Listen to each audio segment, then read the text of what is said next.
Thank you, councillors, and thank you, staff members. Thank you, members of the public who are here and members of the public who are tuning in online. Welcome to this official OCM. I declare this meeting open at 5:30, and in doing so, I would like to acknowledge the traditional owners of the land, the Noongar Wadandi people, and their continuing connections to land, waters and community. We do pay our respects to the Aboriginal community and their culture, and to elders past, present and emerging. Any elders who are here this evening or joining us online, welcome and thank you for joining us. I also note that we do have a number of members in the gallery. Thank you for joining us. We do have our Freeman of the City, or one of our Freemen of the City as well, and former Mayor Mr John Castrilli, welcome, and former Councillor Ralph is there as well. Thank you for joining us. For those who haven't joined us, I noticed there are some returning faces in the crowd and some new faces. So this is an official OCM meeting. It does run under the standing orders of the City of Bunbury, so there's no opportunities for public participation other than the prescribed parts of the meeting, which we'll get to in a bit. I would just like to also announce, thanks Minute Taker, just this further storm incident we had over the weekend, especially considering the very recent one we just had with our Withers community and College Grove community, which we are still working through that cleanup. It's obviously been very, very unlucky, both of these things, and we've had significant damage to, in this case, in this particular storm, a number of our commercial facilities and a number of residential facilities. I'm aware of 10 instances of total losses to property, 2 of those being residential and 8 of those being commercial. And again, significant damage through that community in East Bunbury, through Glen Iris and Depicton in some of our industrial area. We will be continuing support. DFIS have been probably playing the lead role over the last few days in managing this process, as the city then will look to what we will be doing. We are working with the State Recovery Agency and we'll continue to do that. At the moment, the number one priority is ensuring that we're able to get things up operating safely and supporting our community where we can, and we'll continue to update State Recovery when we can, and as we do. As information becomes available, our community team, our comms team are doing a fantastic job in letting everyone know, but we're obviously always open to take further conversations when we can do. Would just probably like to shout out again to our teams who have done, obviously not only this last weekend, but over the last few weeks, significant time, to our City of Bunbury staff and the support we're having from industry. There's been a number of examples of industry and businesses who have been supporting us through this time, including probably special thanks to our neighbours Shira Harvey, who have been providing a number of trucks and resources. So we would like to thank all those people and of course the wider community who have been incredibly wholesome and supportive during this period. We will get through it and hopefully we will not see any more significant storm damages, not just in the near future, but any time into the future. One more announcement, or another slightly sad one. Our director, Mr. Gavin Harris, I think after 7 years, Mr. Harris? Nearly 8 years? 8.5 years at the city, has formally handed in his notice and will be going on to greener pastures. We thank Gavin for all his work over those period, and this will be his last OCM with the city. Has a few more weeks with us to finish up that storm damage, and a nice little move out from there. But thank you, on behalf of the council, thank you, Gavin, for that effort. Okay. Councillors, we are all here. We do have the declarations of interest which were raised last week and are in front of us. They are 3 financial interests and those members will be leaving the room for those items. Are there any other declarations of interest? Thank you. Councillors, we have I'll deal with, we'll go with Gary Calgarrett first from Public Question Time. Gary, I've just spoken with Gary before. We only did receive his questions very late, so I don't think we have answers for him at the moment. But all the same, Mr. Calgarrett, welcome back. Hope your injury is a quick recovery, and may I ask you 3 questions, and we'll see how we go. All right. Just give me a couple of seconds. Sure. Why is it going on me? It's just about the homelessness again. I'm still interested in that. And question 1 was, what is the council doing in a practical way to address homeless shelters in Bunbury for both short and long term, especially now it's winter? Question 1. Question 2, there's a correction there, and I'll try and read it out without the mistake. I think you've got the original. I've heard and read that Ministers Don Punch and John Kerry do not support short-term shelters in Bunbury. If this is the case, why not? And what is the council doing to address this? Or can they? Question 3, what agencies are supporting the council in their endeavours to get these homeless shelters up and running? Thank you. I really appreciate it. Thank you, Mr. Calgary. We don't have responses for you at the moment. As indicated, though, they will be written to you in correspondence and they will form part of the minutes of this agenda. Thank you.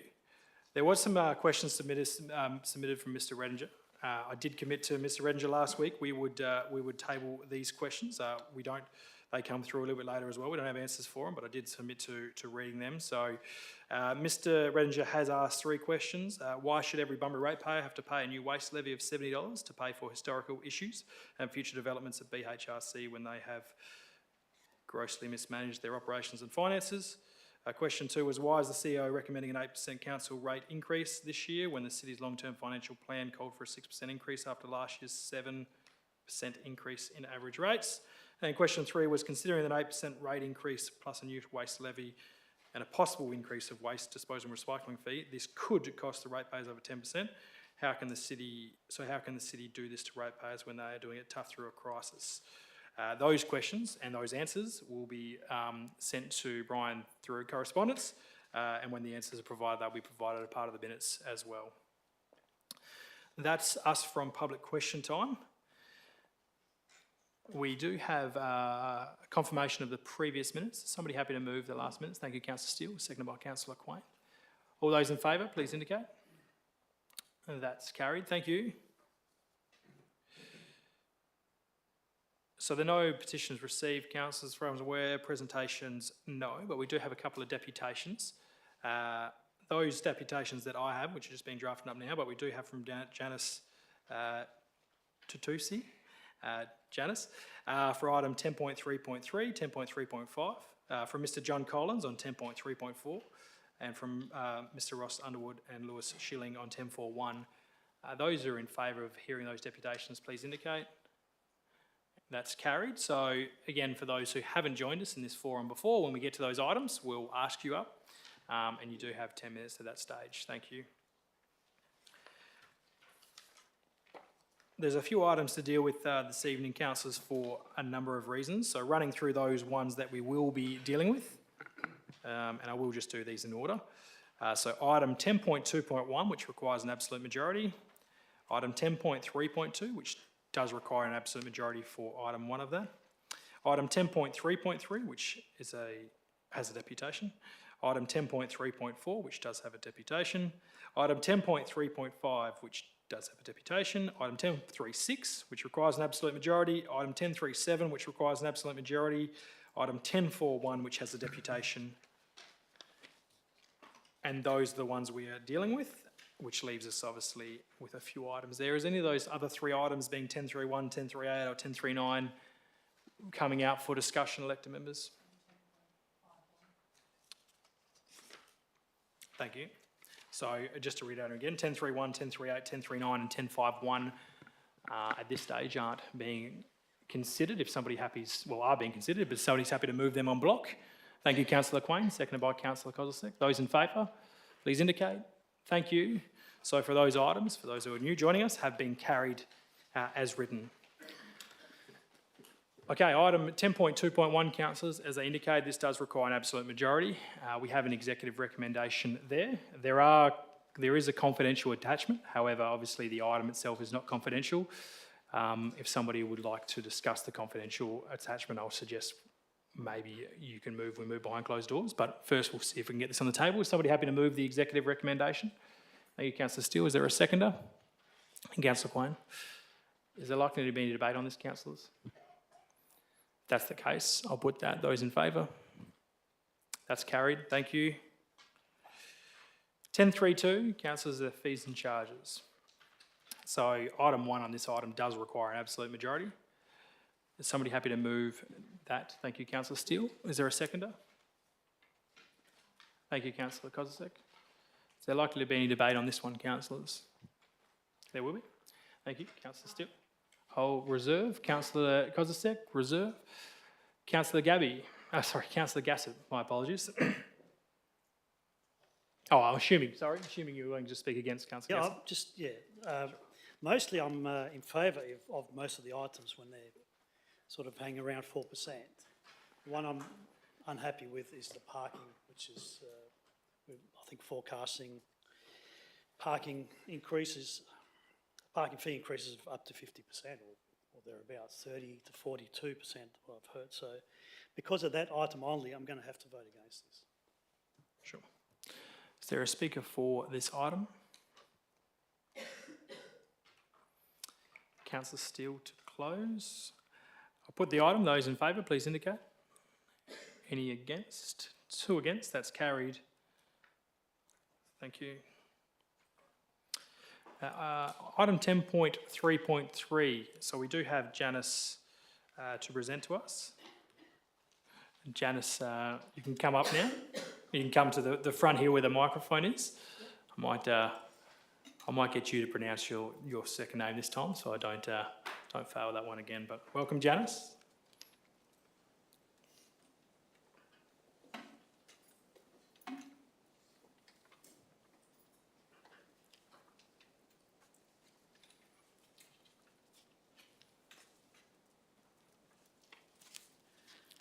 Sorry, I was being cheeky, trying to walk that sticks. That's okay. You did a very good Janice Tudesai. I've lived in Bunbury for 30 odd years, but it's only the last 2.5 years that I have a home, and I have to watch my pennies very carefully. I'm sure everybody else does. And I'm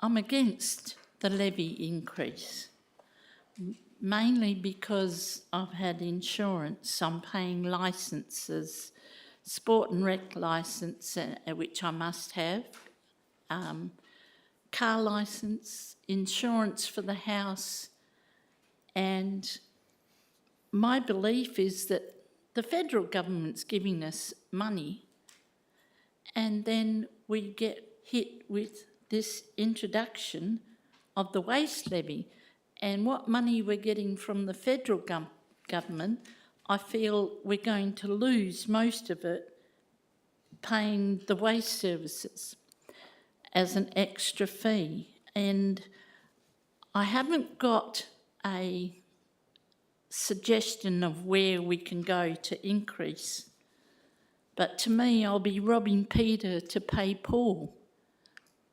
And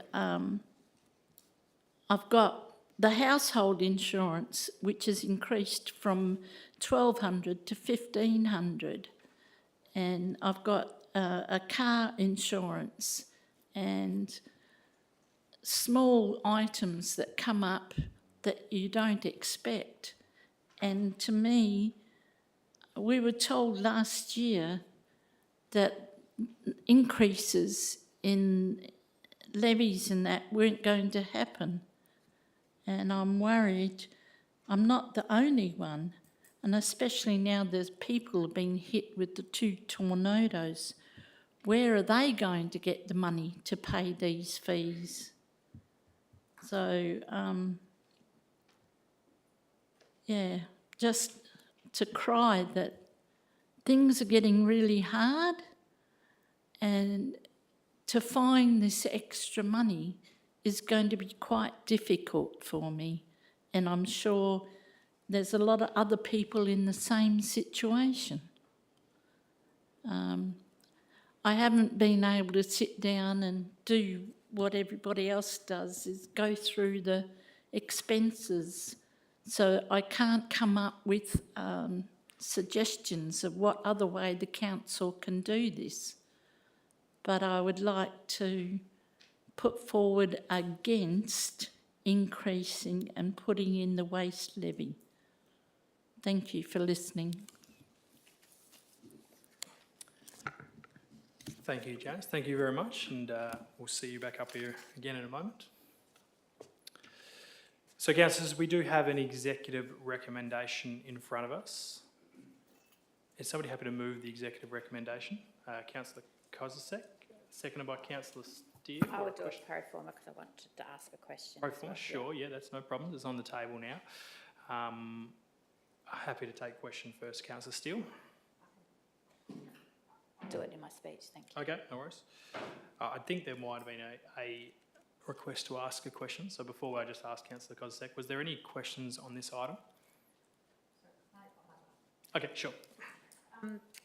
If we're not happy to go with the $70 and go for a lower amount, would that be now, or can I do that as, like, if this one gets lost, I'd like to suggest that we Sure. did a $50 rather than 70.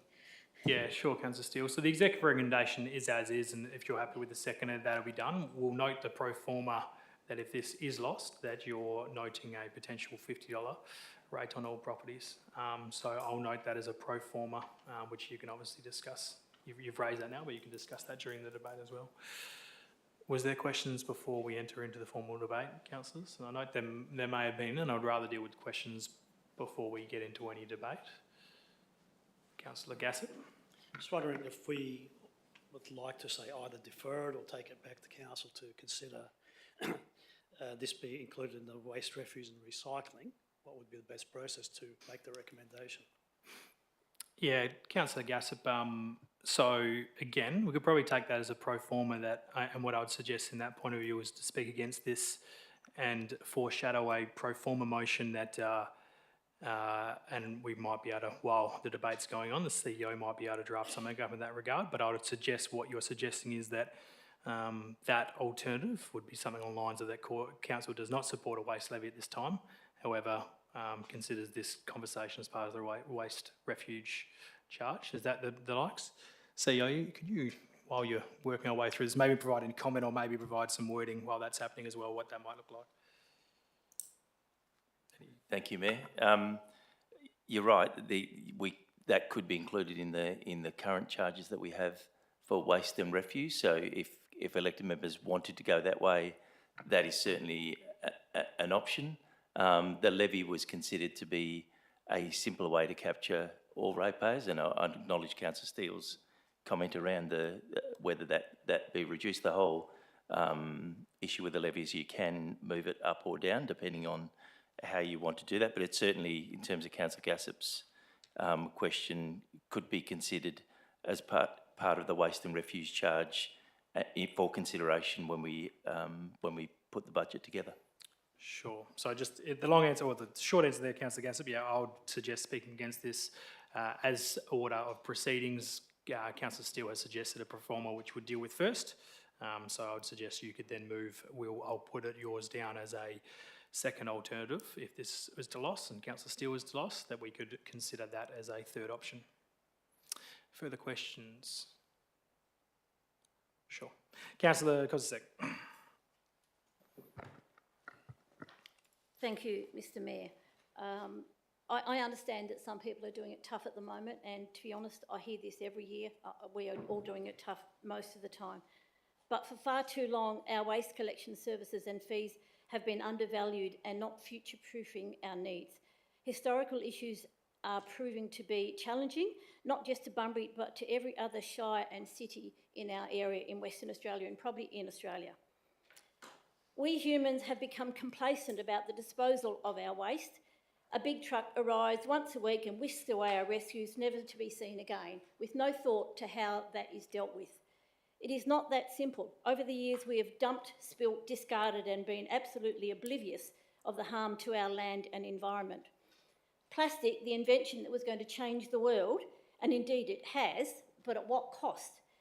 Are we aware that a PET plastic bottle doesn't break down for 450 years? We have to really be a lot smarter about what we do. These chemicals, when they do break down, are harmful to both humans and our wildlife. We really have to consider more uses. So this $70 levy is required to help us to maximise the way we deal with our waste, to identify and remediate contaminated sites, old tip sites in particular, full stop. In the old days, we buried our waste, we dug a hole in the backyard, we threw our scraps to the chickens, and anything that was burnable got thrown in the lounge room fire. We can't do that anymore, and we don't do it anymore. So we have to take a more sophisticated look at how we live, what we use, and how we dispose of our waste. And instead of creating a burden for our children and our grandchildren, we create opportunities and a legacy of sustainability. Laying blame does not help. It is up to us to rectify this now. Let's not look to the past, let's look to the future. I also propose that this levy has a sunset clause of 1 year. I actually did speak to the Mayor, and this levy is actually only there for 1 year. This gives our ratepayers a sense that this isn't a tax, that it isn't ongoing, it is purely for 1 year, and then next year is a whole nother consideration. This is our opportunity to help fix past mistakes and historical issues that our rubbish has caused this, our rubbish and our parents' rubbish and our grandparents' rubbish. Because of this, it's up to us to fix it now. So let's help put this in place in the next year, and I urge you to support this. Thank you. Thank you, Councillor Kostek. Councillor Steele.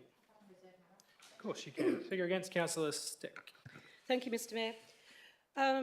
Look, I can't support the waste levy, and I don't believe that it is actually fair to the ratepayers to expect them to pay for materials that the BHRC has accepted in the past, being contaminated wood. And I do accept, though, that we do have 15 contaminated sites in the city. I do understand that we do need to discover the contaminants in each of those lots before we can sell them. And I know that there is a cost factor to that. However, the levy itself is unfair and unjust to every single pensioner in the city. There is no opportunity for them to have a discount on the levy as they do in the rates. So it is unfair and unjust that we put a levy on someone who is already battling and doing it tough. And in this day and age, cost of living, and our speaker this evening has already said, insurance, and we all pay insurance, so we all know that's actually true. We all know that the state government puts up all their services, which is water and gas and all of those things that are supplied to households. They have all gone increased. I mean, sure enough, the state government's giving some subsidies to electricity, but my point is the overall budget is strained. It's very, very strained. Now, have a look at small business, for example. Small business, as you know, has gone up in wages by 3.75% overnight. Those doing it tough will be the food sector, the service sector, all of those people that have more persons on foot to serve people for food and beverages and things. So their cost has automatically gone up. Just for a quick walk down the city on Victoria Street, there's 8 businesses that are empty, shops that are empty in this street. And that's not all of Victoria Street, it's a part from here to the end of the roundabout, next one. So the cost for every little cost adds up in business. And when you look at wages take 45% of every business, minimum. I mean, it does in this city. We collect, 43 million in rates, 33 million of that goes to wages. And as our CEO said, we're already looking at wage increases. So it's not only just for, small business, and it's not only for residentials. And people might say, well, $70 is nothing. As I reiterate, every pensioner does not get a discount on that levy. And that to them, that is more than 8 or 10% proposed. So I can't support it. I think it's unfair. Thank you, Councillor Steck. Is there a speaker for this recommendation? Yes, Mr Deputy Mayor. Mayor? Thank you. I'd like to support what Councillor Kosasek has said. A few years ago, we renovated our house and we had to get a dozer in to dig the back of it to put a wall in. And what did we find? Lots of rubbish had been buried there. Goodness knows for how long it had been there, but we had to get rid of it. And that's all over the city.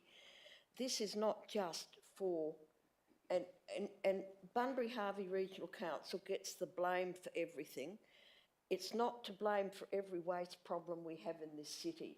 There's contaminated sites all round Bunbury. We've all heard horror stories of what used to happen in the city before now. That mound at Big Swamp is not a natural hill, that's an old rubbish tip. So we've got to do something about it. And modern waste methods have come so far that we can't continue to contaminate our environment. And if we don't do something about it, it's going to affect everybody, not only pensioners, but everybody as well. So it's going to have an effect on everybody. And we've got to start dealing with the waste. There's no doubt about it. And I don't think you can blame empty shops on a waste levy. I'm sorry, Councillor Steck, I just don't think you can. And if we just lower this, as Councillor Steele has suggested perhaps to a lower rate, it would be far more acceptable. But I just believe the bottom line, Mr Mayor, is we've got to do something about our waste. We can't continue going on the way we have. Thank you. Thank you, Councillor Smith. Deputy Mayor. Is there a speaker against? Look, I will move in a moment that anyone who wants to speak on this item will be able to, so there's no rush. Councillor Gassel, I didn't see you first, so yourself, Councillor Gassel, you to speak. Thanks, Mr Mayor. So I don't have to bend over.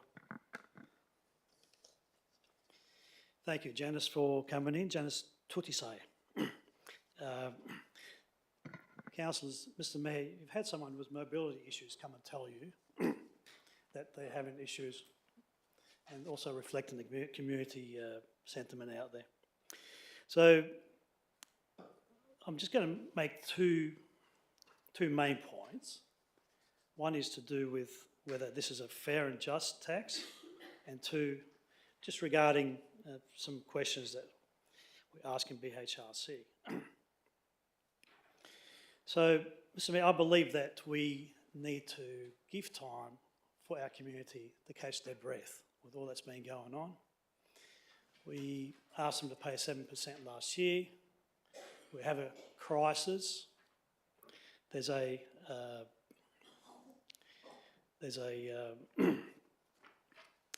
housing issue out there. There's cost of living. So let's get to one point where we, by supporting this motion, are going to be asking the poorest in our community to pay the highest increase. And I'll give you a reason why I say that. So we have a proposed minimum rate. We have a normal proposed minimum rate where sort of the poorer or the lower priced houses pay, okay? And that's going to be around $1,550 this year, plus a proposed $433 waste, refuse and recycling service fee, right? That on its own, which is there's an increase there of $17.50, which is over that figure, is 0.88%. And then a $70 levy, again divided by the minimum rate, which is 3.55%. You add all that up, and the people at the lower end of the rate spectrum will be paying 12.44% higher amount in their bill. When you include the rate rise, 8%, the levy and the waste fees. 12.44%, the figures are here. So we're expecting the people with the, I suppose, the poorest people to support a levy that they generally can't afford. These people, Mr Mayor, have got nothing left to give. They really have got nothing left to give. If you're going to speak to them, they've given everything they've got. There's a message from a pensioner came the other day who is actually having his rent raised by $70 a week, and he's saying he's potentially going to be homeless. Right? I just want to give you a little sermon, if you don't mind, of the elderly widow that threw 2 mites into the temple. Right? And when Jesus was asked, he said, this lady has given everything she's got nothing else to give. And that's where we are. We're asking people to give what they haven't got. In this case, a property may be worth $350,000 paying the minimum rate versus a property worth $1 million paying their rate. A huge difference in percentage with that $70 factor. $70 on a rate of $5,000 is far less percentage than $70 of $2,000. So we've also heard it from one of the deputation that people have got other costs. You know, Aquest, Water Corp, insurance is likely to go up after the 2 tornadoes. So on that part, Mr Mayor. I think we need to give the community time to breathe, and we need to give ourselves some time to consider what we're doing here. Really do. I think we need to take it away. So in terms of the Bunbury Harvey Regional Council, which is seeking $3 million for contaminated waste, capping of $8 million, $950,000 per year for 2 to 3 years in subsidies, or if it was going to be closed, $220,000. So a majority, or a big part of this executive recommendation is to cover the costs of BHRC. I'm also a member of the Audit Committee, and I'm under the impression that BHRC is not compliant in terms of submitting a long-term financial plan to our council. That's public information. Point of order, I actually don't think that's actually true. Please withdraw that statement. Yeah, Councillor Gassop, I think you can have your own opinions. As you may have seen some correspondence from this afternoon, the OAG has indicated there are no solvency issues with BHRC. So you can have your opinion, but please just make sure that when you are making comments, that it is your opinion rather than suggesting things. Yeah, I'm quoting staff officers' comments, Mr Mayor, correspondence. Councillor Gassop, please Okay. also be very, very careful about mentioning staff comments or making comments like that with no evidence produced. Again, your opinion during this debate is fine. Okay. Thank you, Mr Mayor. Also, the contaminated timber, I won't go into the details, but there are questions about the background to that. I believe the council is waiting to receive answers from. Okay. So I guess what I'm trying to say here, so I'm not going to say too much unless we go behind closed doors, there are questions that would be worth for this council to wait, and it's in the best interest of the council to wait and get some responses. That's one of the reasons I suggest we take it away, have a closer look. But essentially, to wrap it up, Mr Mayor,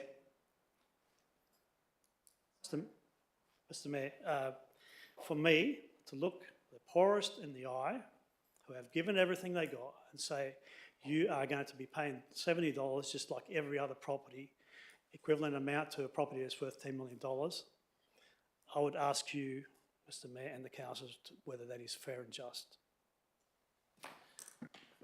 Councillor Gassop, is there a speaker for the executive recommendation?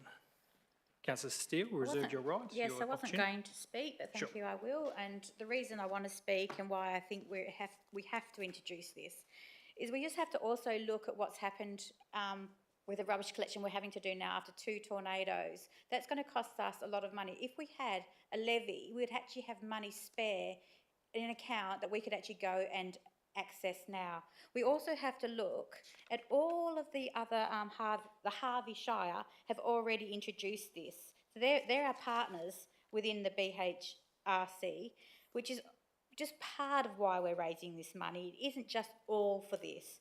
We also have to look at this is so we can buy our rubbish trucks. We can have some investment for the as Councillor, our Deputy Mayor said about the Big Swamp thing. That is full of, I don't want my children, well, they have played there unfortunately, now knowing what's actually in that thing. Harvey, Bustleton, York, Capel, Augusta Margaret River, Varuna, they all have this levy.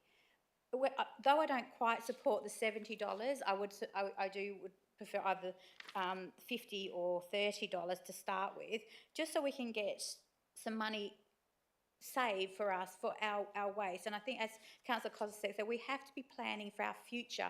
Waste isn't going to go away. BHRC isn't going to go away. We have to actually plan and have some contingencies there for our future. Thank you. Thank you, Councillor Steele. Councillor Andrew, you indicate you're speaking against. Thank you, Mr Mayor. Just very quickly, I guess it's while I support everything Councillor Costa said, Councillor Steele, Councillor Smith, and indeed Councillor Gassop and Steck. For me, it's not about, I guess, the raising of the funds. It's the mechanism we're using to raise the funds. That's my concern. I don't support a levy. I believe there's other mechanisms and other ways that we can raise the funds in the same way through our waste charges. It's going to go into exactly the same reserves to accomplish what we need. I don't think we need year in, year out to have another tax, and sorry if I'm using that word flippantly, but another tax put onto people's rate statement. So that's all I'm saying. I support that we need to raise funds. For me, it is personally just about the mechanism and how we're going to raise the funds moving forward. Thank you. Yeah, Councillor Andrews, is there a speaker for the recommendation? Councillor, I did indicate, and I know that there may be some further. Was there any other further speakers in general? I'm happy to suspend that standing order if I have some support. If there's any other further speakers, if not, we don't need to. That's fine. If that's the case, I will go to Councillor Kozisek to close this debate. Thank you, Mr Mayor, and I also concur with every speaker this evening, but I firmly believe that we can't keep blaming somebody and going around and around in circles about who's to blame and why are we going to blame them and what for. We actually just have to deal with the fact that we have issues and we have to move forward. We have to develop solutions to move forward. If we don't raise some money to do so, we are still going to be having this conversation in 3 or 4 years' time. I think it's imperative that we act, and I know $70 is going to be hard for some people, but I know we have hardship help at the council. We have ways of offering people some help, but really, we as humans have created this problem. We need to fix it. Simple as that. Thank you, Councillor Kozisek. I will put the executive recommendation as written. Those in favour, please indicate. Those against? Okay, that recommendation is lost. Councillor Steele, you indicated a pro forma motion which is the exact same but changing the item from 70 to 50. Is that correct? And happy to move that, Councillor Steele? I'm happy to move that. Thank you. Councillor Turner, is that a seconder? Thank you. Councillor Steele?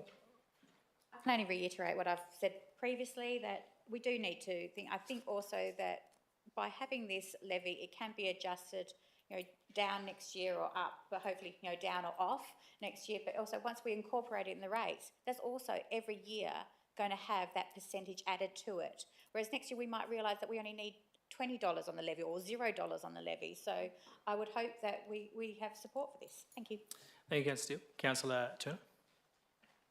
Yes, thank you, Mayor. This is a tough one for me because I don't like to put any financial burdens on the ratepayers, but I'm speaking in favour of implementing a waste levy to support waste services for the City of Bunbury.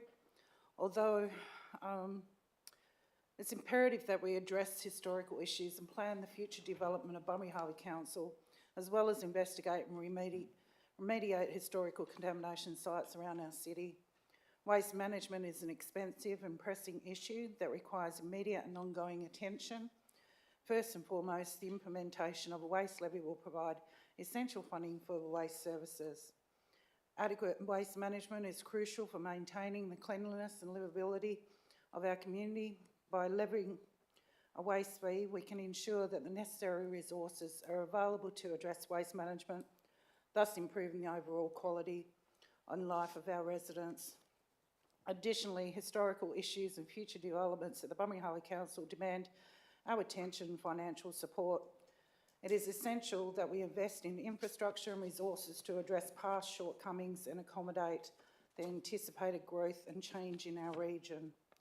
A waste levy would serve as a sustainable funding source for such initiatives, ensuring that we can meet the present and future waste management needs of our community.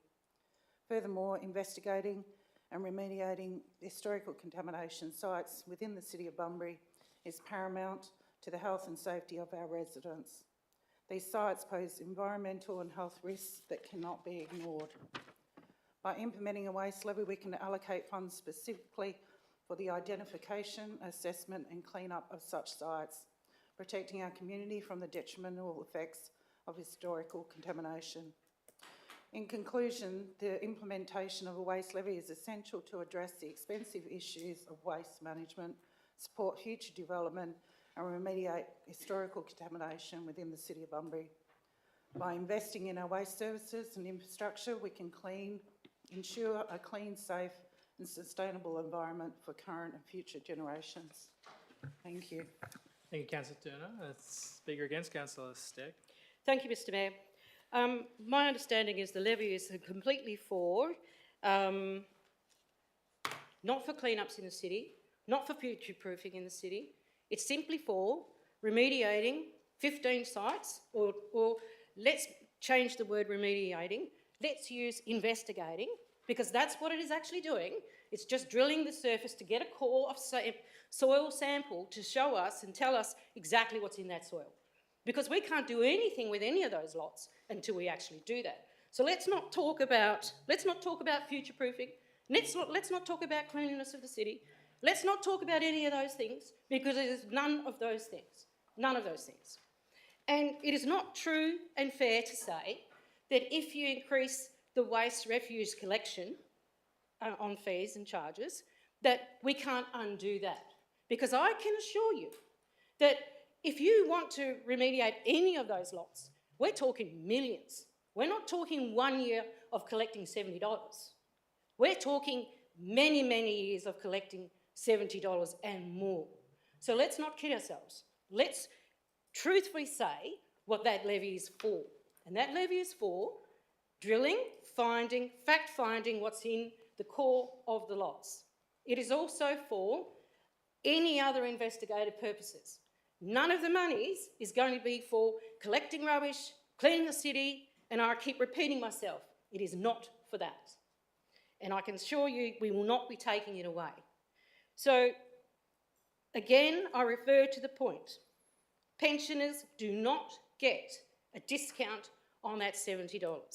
They are already going to be paying equivalent to everyone else in the city. $50 now, Councillor Steck. Well, sorry, $50. Either way, they're still not going to get a discount from that. Whereas if it's in the waste collections, they will. They will. And just rightly so, they should. So, councillors, I also advise, I'm sure there was a pro forma before that, $50, or after it, sorry. So then the order of business, Councillor Steck, is we're dealing with this motion because that was the first pro forma. The second pro forma, as suggested by Councillor Gassett, would be to not support the levy and refer it back, or refer this particular motion. I think the CEO might have prepared something, but it would be along those lines, is not to support a levy, but to continue this conversation as part of the waste refuge charge. Thank you, Mr Mayor, and that's the clarification that I wanted to actually allude to. So I'm not going to keep repeating myself. You've heard what I've had to say, and just think of the poor little guy out there who's being stung already by state government services, insurances, and everything else. They sure as hell don't need council stinging them too. Thank you, Councillor Steck. Is there a speaker for this alternative motion? Councillor Kozisek? Yes, and I won't repeat everything that I said there and just change it to 50, but I would certainly be happy to support a $50 levy, because I do firmly believe we need to act now. Thank you. Thanks, Councillor Kozisek. I might take this opportunity to speak against. I think most people would want to speak over, and only because, similar to what Councillor Andrew have indicated, we will need to raise these funds, but I do agree that we can do that. And that's not to suggest when this option comes back to the city, and it will, and I want people to be aware of that, that when the waste charges come back for adoption as budget, there is likely going to be an increase in that charge. There needs to be, because we need to address that. But I don't like the idea of levy as well, and I've been against that. Well, I've been against that previously, but there will be an increase to our charges. And I think we can do that through a different model, as was been indicated by Councillor Andrew, which will end up with the same result. But it is a way, in my mind, which then is across the bin services, or the number of bins. In some way, that might be very positive for our community, for those who are being a bit more efficient with their bins. Might not need certain bins in certain ways, and we can leverage that thing. But there will be some charges. We do need to raise the funds to address the services that are done. I do believe that our support of the waste services, and point one in that point, should be done potentially through our current operations, but the other two issues certainly need to be addressed. So I won't be supporting this alternative motion, but I do support the fact that we should be reviewing this as part of our waste and waste charges. Further speaker 4. Councillor Steele. I think the mayor just contradicted himself a bit, sorry, Mr Mayor, but it's, either way, you're going to have to pay it, whether it's called a levy or on the rates. Once it's incorporated in the rates, it will be onto our, well, you'll have to pay the percentage onto that each year. And to me, having this levy, we have that option to then to raise or adjust it each year. So I do think, yes, we do need to, as the mayor said, we do need to raise this money. So to me, is we have to do it in a way that I think is fair and equitable to everybody, and I think this is it. Thanks, Councillor Steele. The alternative motion is that if written in front of us. I'll put that to the vote. Those in favour, please indicate. Those against, that's lost. We will move to the third alternative. CEO, did you have something drafted up for us? And we'll just get this up and see if this...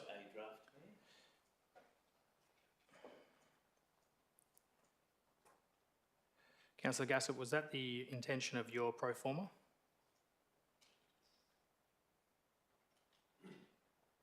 I'll just make a comment. I'm not sure I'll support the full amount, but yeah, I'd like it to be considered.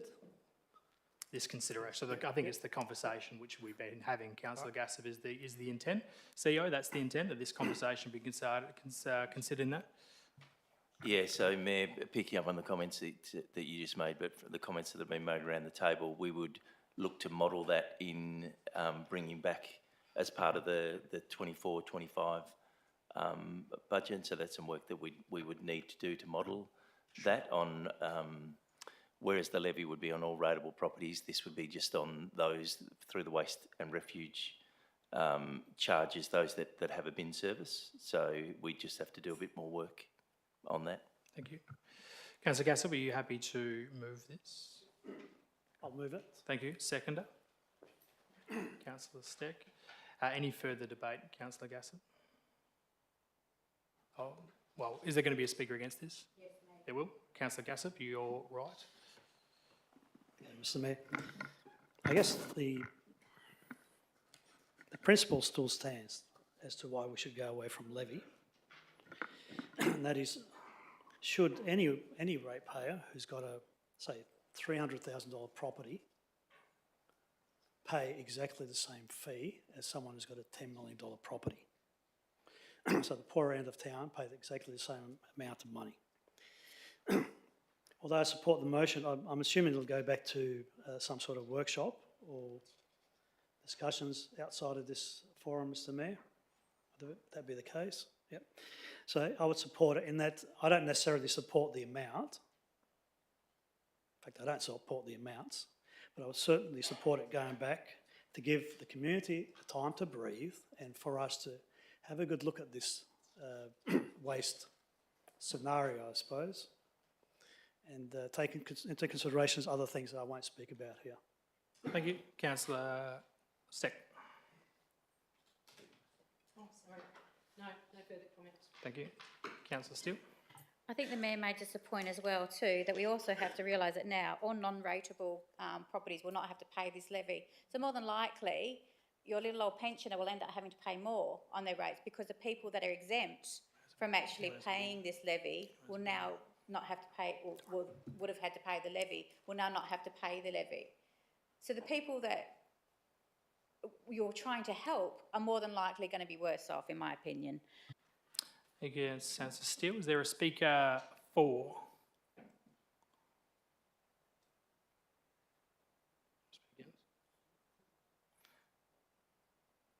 I'll speak for, and that's all, because I believe there's a speaker against. A speaker against? Mr Mayor, I'd like to reiterate what Councillor Steele has said. I'm not happy or keen on pushing things out into the weeds. We need to deal with these issues. We can't just bury our head in the literal rubbish bin and think it's not there. So I am going to vote against this motion. Thank you. Thank you. Speaker for? Councillor Gassett. Thank you, Mr Mayor. I'll put the alternative recommendation. Those in favour, please indicate. Those against? 4 against. That is carried and becomes the council recommendation. Thank you. Thanks, councillors. Item 10.3.4, Mr. John Collins, but I think there was two of you, John and Lewis, is it?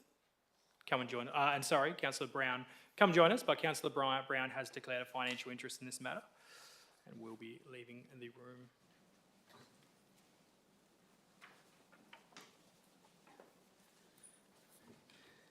Do I have to do anything with this? No, it should be on. Is that? I'm guessing that's Lewis. Lewis, is it? Yes, Lewis and John. So you have 10 minutes between you. Okay. Thank you, Mayor and councillors. My name is Lois Woolhams. I'm going to read the notes rather than try and remember everything. I was born and bred in Fremantle, and I retired down to the Pelican Point Grand Canals estate, where I built my own home on a non-canal block 14 and a half years ago.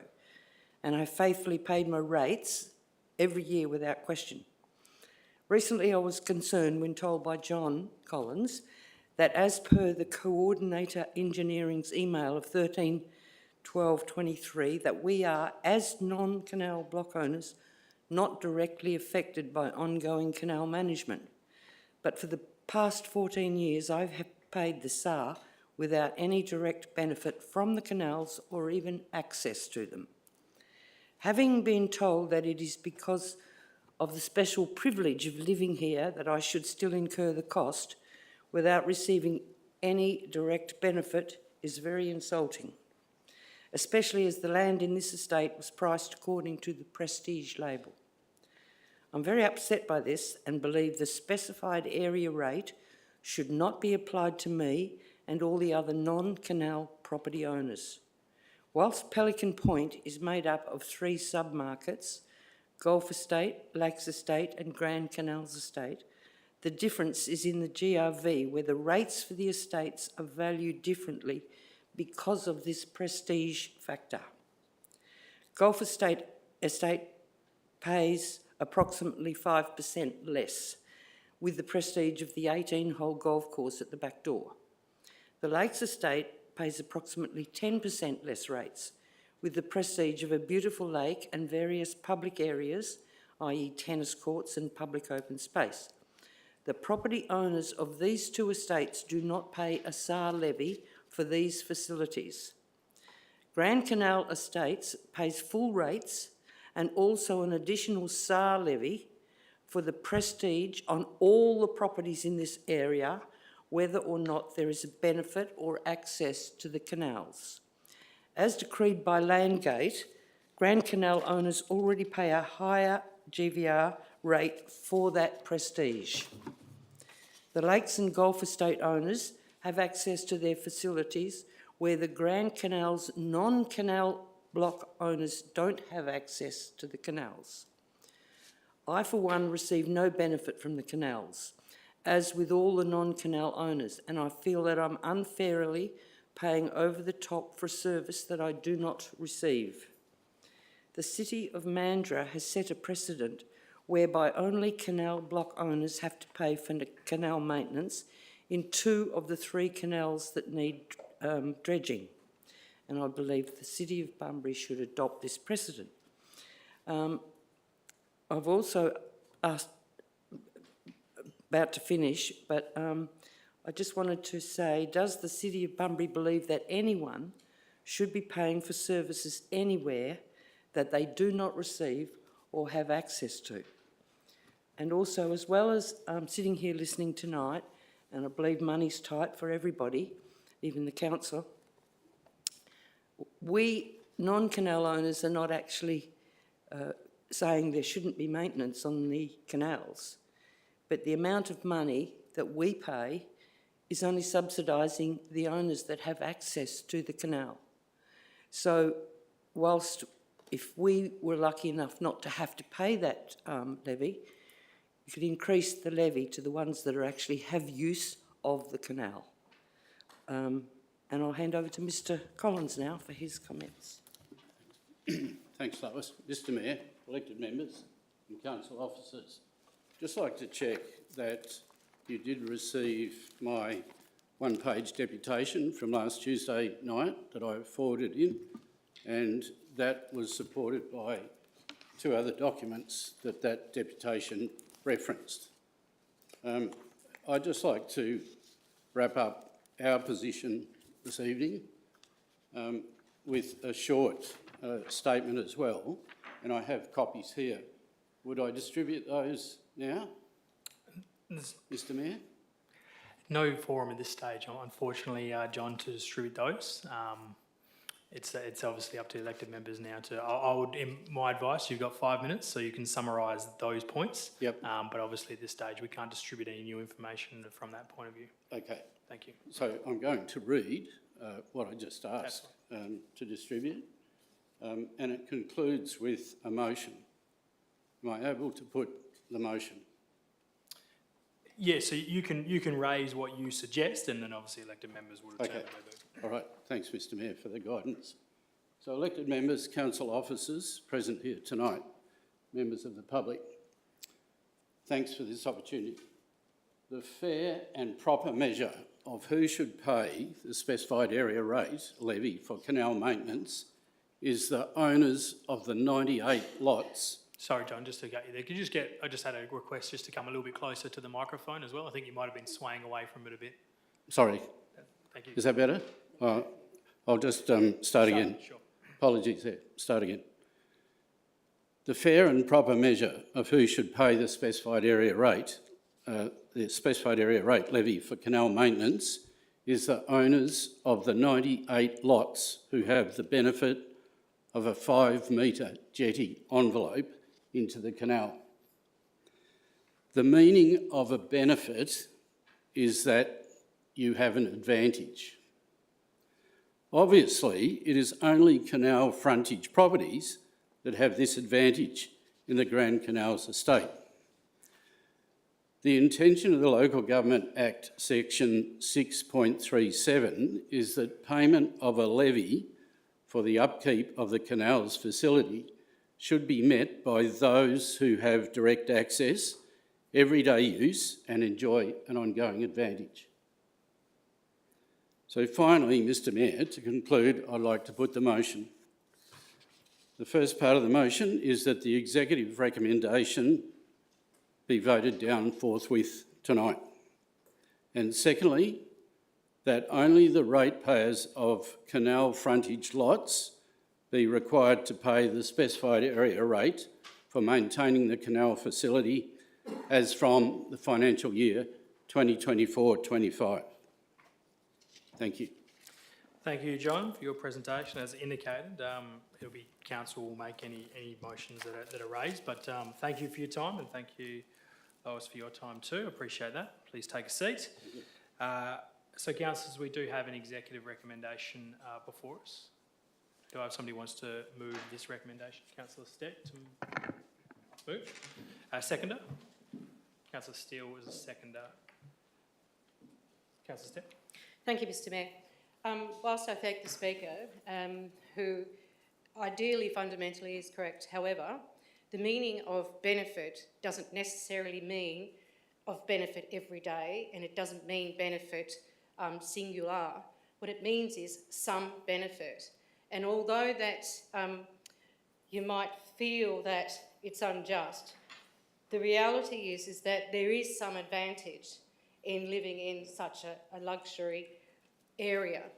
And GRV on all properties is calculated by the value of rent and net return and yield. So by living in that area, it is indeed looked after at a higher level than some of the suburbs. And it is also attracts a higher GOV because it is and has, as rightly pointed out, the golf course and all sorts of things. That comes with living in those zones. So whilst it is seemingly unfair, I go back to the point, there is a benefit, and whilst it may be in someone else's eyes small, in the definition has to be somewhat of benefit of some sort. So therefore, as a council perspective, we have to make judgment call on a benefit, and that's why I have to support this motion. Thank you. Councillor Steele, nothing to add. A speaker against this recommendation, Councillor Gassett. Can I ask a question first, Mr Mayor? Yes.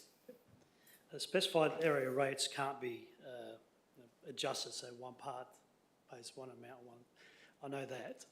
Can we actually introduce new separate specified area rates for non-canal blocks? That's my question. CEO, do you have any guidance on that? Probably a question for the Manager of Finance. My understanding is that for an area, you can only have one specified area rate, but I'll ask the Manager of Finance if he would like to make any further comment. Through you, Mr Mayor. I don't believe we can have two specified area rates for the same purpose. So I'll speak against the motion. Thank you. Mr Mayor. Yep. Again, principle in any decision making in Australia is something just and fair and just. So again, we come back to the definition of benefit. So let's say two people go to a garage. One gets half a tank petrol, the other one gets a full tank. And then they go in to pay, one gets charged $100, the other gets charged $90, which is the same proportions here. The question for that is that fair and just? And this is what I see in this scenario here. The SAR in this situation is to be levied for the purpose of dredging, clearing and maintenance of the canals. What I see here, and I heard the deputation speak, they're telling us, in full public view, they're not getting the same benefit as the canal blocks. So without going on too long, I also see a risk if we support this, that if this is ever challenged in the future, what might have to happen then, in terms of maybe returning money. So, Mr Mayor, I will, and I can read the room, but I will foreshadow a motion on behalf of the deputation that only ratepayers of the canal front blocks be required to pay the SAR for this financial year onwards. Unfortunately, we can't get a separate SAR, which is a pity. Thank you, Mr Mayor. Thank you, Councillor Gaspar. Is there a speaker for the executive recommendation? Councillor Steck? Nothing further? I'll put the recommendation. Those in favour of the executive recommendation, please indicate. Those opposed? One opposed. That is carried. Thank you. Could somebody please get Councillor Brown for me?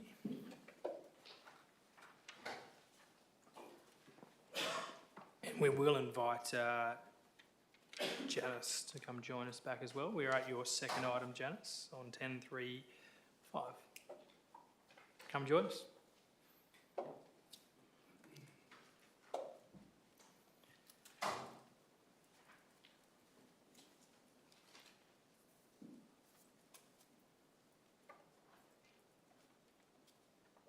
Thanks, Councillor Brown.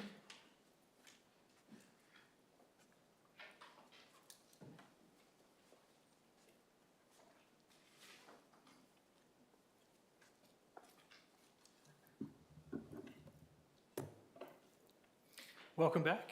You have 10 minutes again. Yeah, I'm a bit nervous because it's a long time since I've stood up and had a discussion with people. Councillors, again, rates increase. I pay it quarterly and I have to budget very hard. The cost of living is going up. What I used to get for $50, I now have to pay $100. The increase in gas, electricity, water supply plus water usage. I'm one of the lucky ones. I insisted on a rainwater tank. However, it only covers the toilets and laundry. Also, the amount of shops that are emptied around town, you increase. To me, it's going to affect everybody, not just the low income earners, it's going to affect pensioners, it's going to affect a lot of people. And I'm sure I can see a few of you here that it will affect you as well. It's not only me.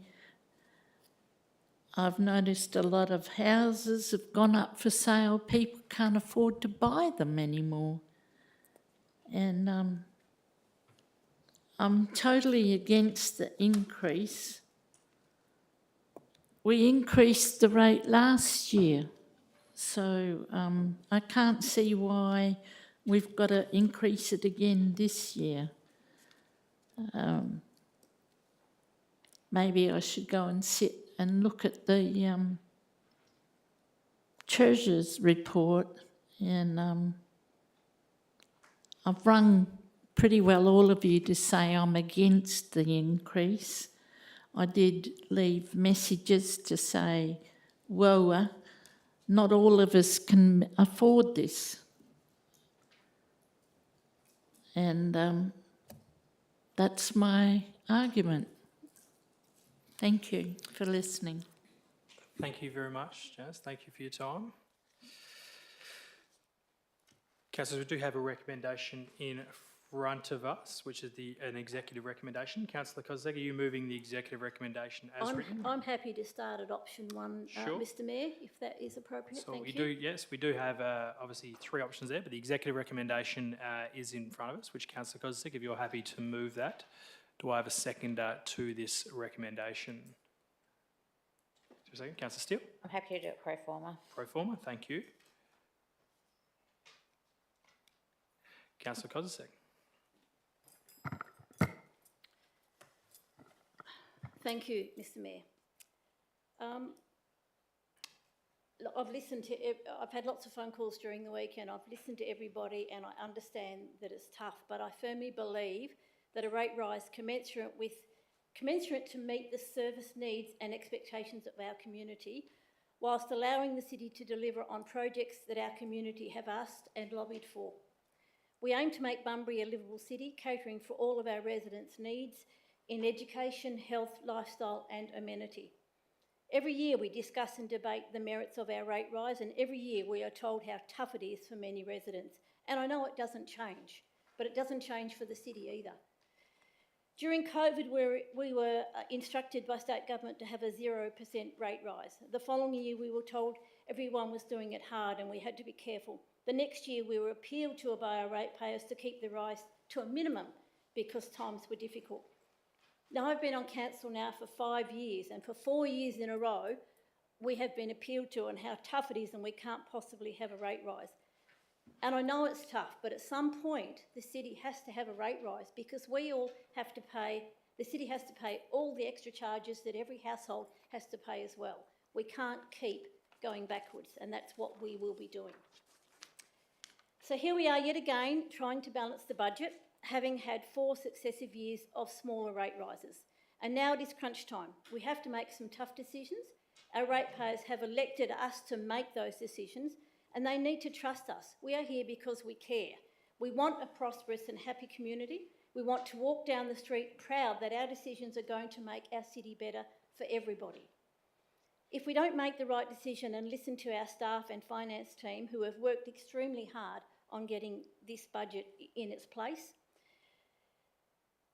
I firmly believe that an 8% rise is something that will at least balance our books.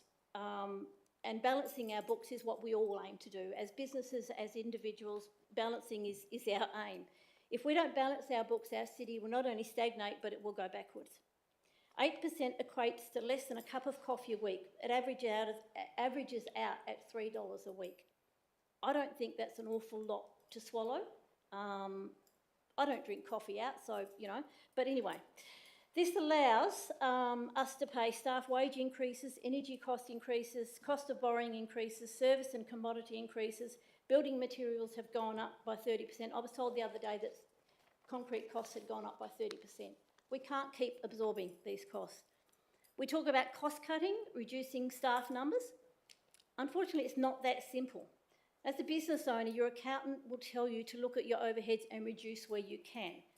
But a retailer, for instance, cannot let staff go and then have no capacity to serve customers, which is what we would be doing. If we let staff go, we have no capacity to service our ratepayers, to clean the streets, to pick up waste, to do all those things that our ratepayers deserve and require. Then your accountant will say to you, you need to increase your margins, put up prices. It's simple mathematics. A decision that is not always the easiest solution because some customers are not going to be happy and some may even stop shopping with you. But the reality is if you are not breaking even, let alone making a profit, you have to act or you'll be forced to shut your doors. I just want to add a little bit at the end. I know we pay our rates quarterly, and I was wondering whether there's any opportunity for the city to extend that over a 5-payment period instead of 4 to make it easier for those that are having trouble budgeting. But thank you, and I urge you to support this rate increase. Thank you. Thank you, Councillor Cossack. Before you do, Steele, Councillor Steele, I guess I'll take that as a question, Councillor Cossack. Obviously, those adjustments are at budget time when we're determining the payment arrangements. So that can be raised in that forum there, not in this particular motion. Thank you, Councillor Steele. I'm not quite sure I've pro-formed this rate increase. I am swaying more to a 7%, so option 3. If this doesn't go through, I would be moving option 3. Sure. We have to unfortunately do this as, I can only reiterate what Councillor Cossack has said. We have kept our rates very low for too long, and I will put my hand up that when I very first started on here, I was one of those councillors that voted for it too low all the time and was told at the time, if we don't do this, there's going to be a catch-up, and unfortunately this is the catch-up. We have to everything has gone up. We have our staff wages going up because of the EPA going through, which is out of our hands. We have to look that externally there are prices going up everywhere, your insurance and stuff, but that's also happening with us in the city as well, and we can't keep running at a loss. Even at 7%, we'll be running at a loss of $500,000 based on just doing the bare minimum of everything that we're going through. But we also have to look at, you know, there's other things that are out of our hands, like Woolworths and Coles, you know, getting too much money. We have to look at maybe the doctors bulk billing and helping our ratepayers that way as well. There's other ways that we can help our community by going out and asking for this incentives for our ratepayers. But unfortunately, we have bills as a city that we have to raise as well. And if we want our rubbish pulled up, we want our footpaths done, and we want a beautiful city for people are proud to live in. Unfortunately, this is why we have such a big rate this year. We've done it too low for too long, unfortunately. But as I pro-formed it, I'm not fully convinced on 8%, but yeah, I would be happy with 7. Thank you. Thanks, Councillor Steele. We'll work our way through that. I did see a Councillor Turner over there. Do you have a question? Are you speaking question? Could grab a seat. Thanks, Councillor Turner. I'll just take the question. Councillor Ramesh? I just wanted to ask a question about the options. We have option 1, 2 and 3. Are we allowed to have an option 4, which will be 6%? You can speak against this and raise that as a pro forma. At this stage, you'll be dealing with this particular option. So Councillor Steele has foreshadowed a pro forma already. If you are against this, you can raise that as well. And we'll probably be a little bit flexible here, Councillor Ramesh, how we work our way through this recommendation. But obviously, I'll take that as noted as a potential pro forma for there. Councillor Turner, speaking against the executive recommendation. Yeah, can I just ask a question before that? Of course you can. I'm not actually allowed to stand up until the councillors have finished speaking, but I wanted to foreshadow 6%, so... Oh, sure. Cool, we can do that in your debate. And now, Councillor Turner, and considering Councillor Ramesh's was a question about what to do, and I did give him that advice to things, so you can obviously foreshadow that and speak against this, and I will deal with the Councillor still has obviously put a pro forma first, so we'll be doing, if this is lost, we'll go to that option. If that's lost, we'll go to this option. Can I just ask, so how's that supposed to work when, I mean, shouldn't the person who stands up and speaks against it be able to have first preference? Well, I think as seconder, they have that right, but I'm happy to get some governance advice on that and just check for you. So, CEO, can we get some governance advice? Just clarifying that a seconder can foreshadow a pro forma? I think she's talking about Dr. Ramesh. No, myself, because I was going to stand up earlier. Yeah, but I sure. But thought so allow the, them to speak first. yeah, so because the order of debate though, and as a seconder, obviously the order of debate is mover seconder. So the seconder has foreshadowed. So as long as there's no governance against the seconder not foreshadowing anything, Councillor Turner, that'll be raised through the order. So given Councillor Ramesh's was a question, I'll take your though as a pro forma for the third option should we go down that path. And I invite you to speak against this recommendation. All right, thank you, Mayor. The proposed rate increase of 8% is too excessive for residents and businesses to handle, especially during the times when everyone is already doing it tough. Such a steep increase in rates will put a significant strain on our household budgets and business expenses, making it difficult for people to make ends meet. For residents, a rate hike of this magnitude will lead to even more financial hardship, particularly for those on fixed incomes and with limited resources. It will force individuals and families to make difficult choices about where to allocate their limited funds, potentially impacting their ability to afford necessities such as groceries, utilities and healthcare. I'm personally seeing this already affecting many residents on a daily basis, so the last thing they need is even more pressure. By implementing a reduced rate, we can lessen some of the financial strain on homeowners and renters and potentially contribute to a more stable and equitable housing market. More importantly, businesses, especially small enterprise, will also feel the pinch at an 8% rate increase. Higher operating costs resulting from elevated rates will eat into already narrow profit margins, making it harder for businesses to stay afloat and contribute to the local economy.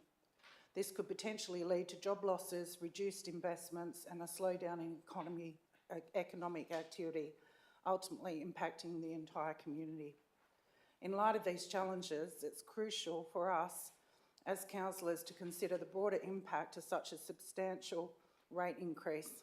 By opting for the lesser rate rise, we can support the resilience and growth of local businesses which are integral to the vitality of our economy.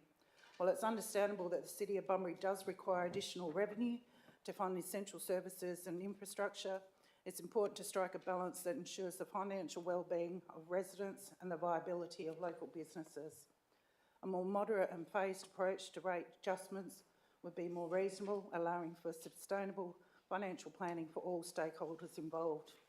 I urge all councillors to seriously consider the impact of your decision and vote in favour of a lower rate increase tonight. Thank you. Thank you, Councillor Turner. Is there a speaker for the executive recommendation in front of us? Deputy Mayor. Thank you. Yesterday and today, Mr Mayor, I received at least 4 phone calls regarding this item. 3 urged me not to vote for an 8% increase and 1 said we had to be brave and vote for it. In each case, I told them I'd give them thought on what we should do and listen to part of the debate tonight, which I have done, and I've given it a great deal of thought. I cannot be part of a council that cuts essential services. I don't want a deficit budget, and I don't want to borrow money for necessary projects, because if we don't have enough money, they're the alternatives. Everyone knows that costs have gone up. What cost us 2 years ago to put in a kilometre of a new footpath costs us so much more that we have to cut back on those as well. Now the new asphalt contractors come in at 15% above what we used to pay. So I ask, how are we going to fill the potholes in the city? We have to let them get bigger and bigger? What are we going to do? Are we going to pick which pothole we're going to fill in, or which not pothole we're going to fill in? So we really have to cut our cloth to suit ourselves, because we've got a responsibility to run this city efficiently and properly. Our staff deserve a pay rise. Without them, we could not run our city, and I think the 2 examples of the 2 tornadoes in the last 3 weeks have shown just how important staff are to any local government. The more I think of this issue, the more I believe we have no options. And we've not yet added the cost to our city of the 2 tornadoes in 3 weeks, which have been extremely costly for council and heading into the hundreds of thousands of dollars extra that we have to find somewhere. Where are we going to get it? There's no money tree here. It's not the magic pudding that keeps giving and giving and giving. We've tried to keep rates to cost of living and CPI in the past, and it always is counterproductive. You then have to go for higher rates to catch up. And I'd like to dispel a couple of myths. We're not the highest rating council in the area. And we don't just give money to Bunbury-Harvey Regional Council. Along with the Shire of Harvey, we actually own the site. So we're not giving them money, we own it. And for 20 years, it was cost neutral with very low cost for our ratepayers disposing of their waste. And we've talked a lot about waste tonight, but the way waste is dealt with has changed in the modern era. No longer can you just dig a hole and bury it wherever you feel like. There are now rules and regulations on how you deal with that, and that costs money. Now you have to line cells, cap them and monitor them when filled. So Bunbury-Harvey Regional Council, like our surrounding shires, has legacy issues, and Bunbury's got less of a problem than I've heard with other surrounding shires, and we're responsible because we own it. Mr Mayor, no one wants to hurt our ratepayers.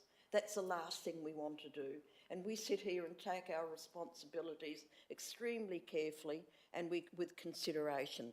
And I think that would be remiss of us to not raise enough rates to cover our own costs. Every household has to cover its own costs and do its own budget, and so does the City of Bunbury. We've had all the information. We've been dealing with this since January, on and off, meeting just about every week to discuss these issues and what we can and cannot do, and I believe we've got to be brave and bite the bullet and pass an 8% pay increase. Thank you. Thank you, Deputy Mayor. Councillor Ramesh, another question, is it? No. Oh, Speaker. Councillor Steck was first up. You do need to stand if you want to speak. So Councillor Steck was first up. We will get you, Councillor Ramesh. You will get the opportunity. Thank you. Thank you, Mr Mayor. I know that there's 2 pro formals already for a 6%, and I'm headed that way, and I'll explain why. First of all, we made a promise, we made a long-term financial plan. Everything is in the plan that we have set out, designed to achieve, and we should stick to our plan and achieve that plan. The other point that I would make is that when you are faced with less money creates opportunity. And opportunity means that you don't just throw money at it. You don't just come up with an economic solution where, oh, we'll just throw money at it. Because throwing money at something is not always the answer. You must have a thought process where you look at opportunity. We know where the opportunities are. They're in the Bird Wildlife Park. They're in the Southwest Sports Centre. We can incentivise that. We can say to staff, well, look, try and get 10% savings a month, and in those 10% savings, we'll pay you an extra 3%. That's actually a pay rise to staff. Now, I know that's been mooted around the community, and I know other people are thinking it. So these are sorts of issues that we can achieve. They're called opportunities. I'll keep using that word. And we haven't even discussed those. We haven't discussed incentivising any of these things. And we talk about small business and resilience. Well, again, they have to do the same thing. They have to look outside the square and come up with solutions that are not just economic solutions. The other point that I'll make is when you have freak accidents and freak weather storms and freak weather conditions, state government has the mantle to step in. And I think that it was mooted today by a staff that it was costing us $200,000 for a clean-up every time we go around the city and clean up. Well, when it's a tornado and we've got several clean-ups to do, I assure you the auspice is on the state government to do that heavy lifting. And I really believe that they will come to the party. The other point is that conscionable conduct. Conscionable conduct means that we know that we've got these issues, but we don't go down the path of, as I said, using an accounting solution. Okay, balance our books. That's an economic solution. Just, you can go to 12% and you can balance your books because it's about services or about service delivery or about putting new projects in. That's what economic solutions are. It's just simply raise the rates. That is not how you do business in this city. That is not how you create opportunity, and it is not how you create spaces for thinking outside the square. And if you want to have a look at delivery of services, well, I guess that's education as well.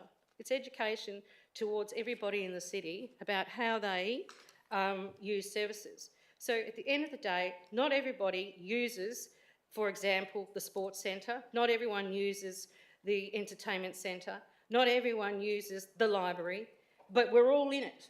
We're all in it. All of these services, we all have to pay for everybody. And whilst that seems a little bit like I'm changing my argument, I'm not. I'm still coming down to the point of opportunities. Opportunities means that we don't have, I don't think we have a mobile van distributing books. So where the library might be closed, the mobile van goes and delivers the books. There are opportunities everywhere. So I'm just simply saying, live within your means. Everybody else has to. Look to incentivise, look for the opportunities in the sense of the land that we have, the opportunities that we have, and the Bird Wildlife Park is one of them. And if you look at 987,000 deficit, or a shortfall of a 6% budget, I can tell you that's easy to find. That is very easy to find on a budget like ours. Through incentivising, through looking at opportunities and creating space. And I urge the council to actually go back to the drawing board once we hit whatever percentage we do tonight and have a look for real opportunities in ways that we can pull our belt in and we can deliver. Because it's not about cutting people's wages. It's not about, letting people go. It's not about not delivering in key projects. It's about, like I said, creating opportunity. Thank you, Councillor Steck. Is there a speaker for this executive recommendation? I know there's a couple other speakers who want to speak on this point, so with your indulgence, I would happily move that we remove the standing order in order of debate in terms of speaker for and speaker against to allow some further discussion on this. I'll move that. Is there a seconder to that? Councillor Andrew. So, councillors, I've just put that we remove the one standing order referring to for and against debate order. Those in favour, please indicate. That's carried. So, councillors, that allows elected members who wanting to speak now on this item may do so. Councillor Ramesh, I think, was first. Mr. Mayor, thank you for giving the opportunity, and thank you for Councillor Steck and few others to express their opinions. I've listened to some fantastic presentations from June and various others about the cost affordability, the consumer pressures, the rate rises, especially the waste levy, and now we're coming to the rate rises. There's two elements to the rate rise. There's a human metrics and there's a finance metrics. I don't think the finance metrics is matching up to the human metrics, which is where the problem is here. I would be voting against the 8% rise, partly because it's not affordable. Whilst it's a $3 a coffee a week, it's still not affordable for a lot of the community. And I support the community. I'm a new councillor. One of my motto was compassion and community. I think 8% is too steep. We should be looking at our historical legacy issues. We can't be hammering the community in one go at 8%. So we should be looking at ways of service redesigning, leaner methods, and doing it other asset management rather than just upping the rates. That's what the Reserve Bank is doing to the mortgage rates and interest, and that's exactly what we are doing as a council. So I think the councillors should look at this more in a compassionate way, and I support, as I mentioned earlier, would be a 6% is a little bit more affordable and easy for the community, and I think that makes it easier, and the human metrics would probably equate to the finance metrics. Thank you. Thank you, Councillor Ramesh. Further speaker, Councillor Andrew. Thank you, Mr. Mayor. Just quickly, I'll be voting against an 8% rise, but I fully support a 7% rise. I know there's not a lot of difference and not a lot of difference to the community or the optics of it. However, we've employed a very capable CEO, but he's only been here for just a tad over 7 months. And he comes with a fantastic range of, I guess, insight and abilities in the financial area, but he needs time, as he often says, to get his head around and get the economics of the business right. The city needs to raise rates, unfortunately. But the city also needs, with the help of the community, to have conversations about what services and how we want to move forward in the future, so we can start, hopefully, having smaller and smaller rate rises. As Councillor Steck said, I think we lose $450,000 a year on a wildlife park. What $500,000? What other opportunities are there out there for a private-public partnership to reduce the reliance of the wildlife park on the city? We lose $1.2 million a year on at the sports centre. What opportunities are there out there? We need to have those conversations.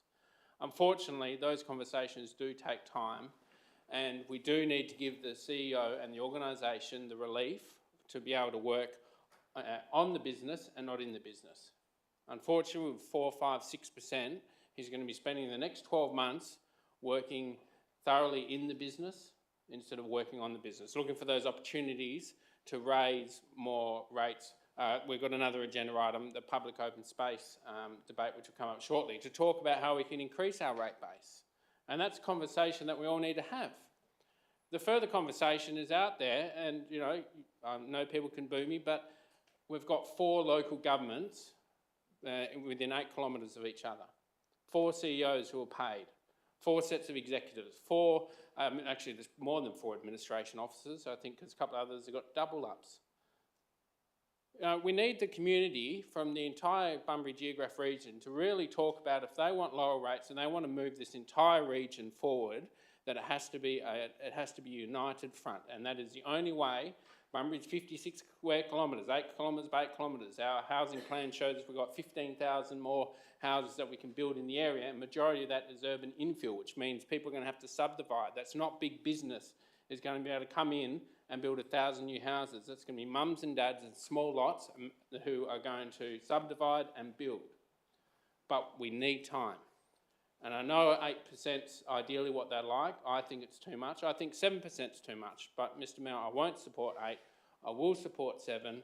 Again, I have had people calling, and I know Janice left a message and many other people have left messages, and we've also had people who say, I'm happy with 8% because I can afford it. But we also know that those who aren't. So please, I don't support 8, but I will support 7. We need time, but you know, no offence, Mr CEO, be on notice that we want change, that we want to economise the city, and as others have said, we need to find those savings, and we need the community on board, and those who are here in the chambers and those who read the newspapers, they need to be a part of this conversation, and they need to understand they cannot continue to have every little thing that they want, because that costs money. And that we need to have better conversations and we need to have good debates about how we can move forward as a council and reduce some of our services in those things, but really still focus on roads, rubbish and rates. You know, I haven't even talked about the $600,000 a year we prop up Breck. I haven't talked about the art galleries and those kind of things, because they're kind of the bread and butter of the city as well, but there is opportunity. But the community has to be on board. And so if you want less rates, you have to start coming forward together as a group and start telling us what services you're happy to give up on. Thank you, Mr Mayor. Thank you, Councillor Andrew. Councillor Gassett. Thank you, Mr Mayor. I'll probably take up to 10 minutes.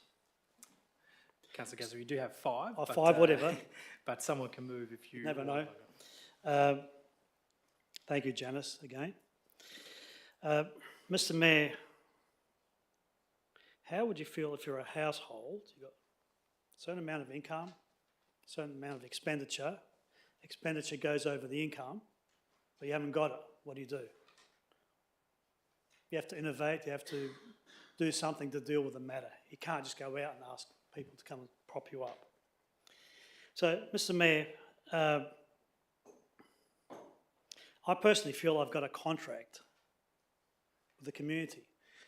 Because as a councillor, last year I was sold that if we do 7%, we would give them a 6% rate rise this year and 5% next year.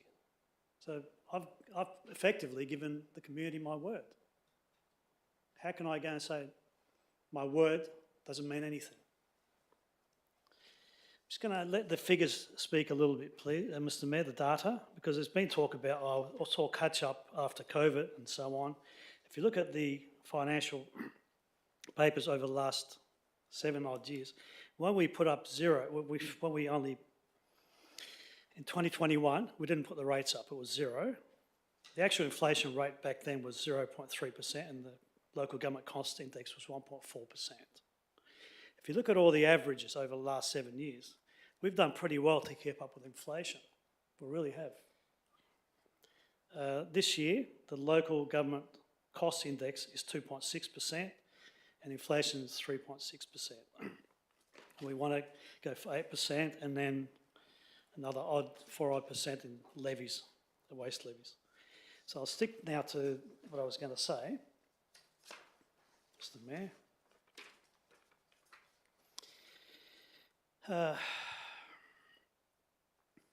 As I mentioned before, there's a quote from the Bunbury Soup Van, it's online, that they're seeing a massive rise in the number of people accessing the van and needing support. Also a large number of number of people sleeping in cars. As mentioned before, the poorest people have given as much as they can. We can't squeeze any more blood out of them. We need to let them breathe, really do. They're at the edge of their tether, end of their tether. So, yeah, as Councillor Steck said, there's other ways we can look at cost cutting. We can innovate. There's lots of innovation possibilities.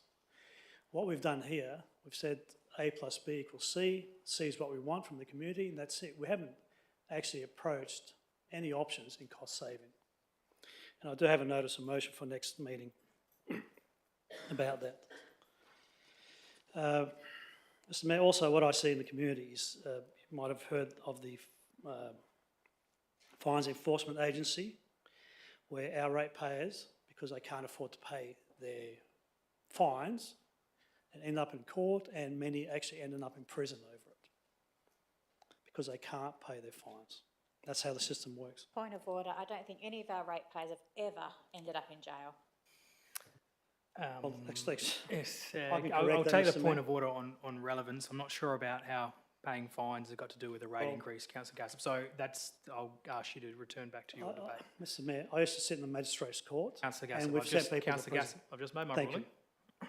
So, Mr. Mayor, any enterprise, including local government, that raises their rates beyond the CPI is unsustainable and will need to make calls external to the organisations for subsidies.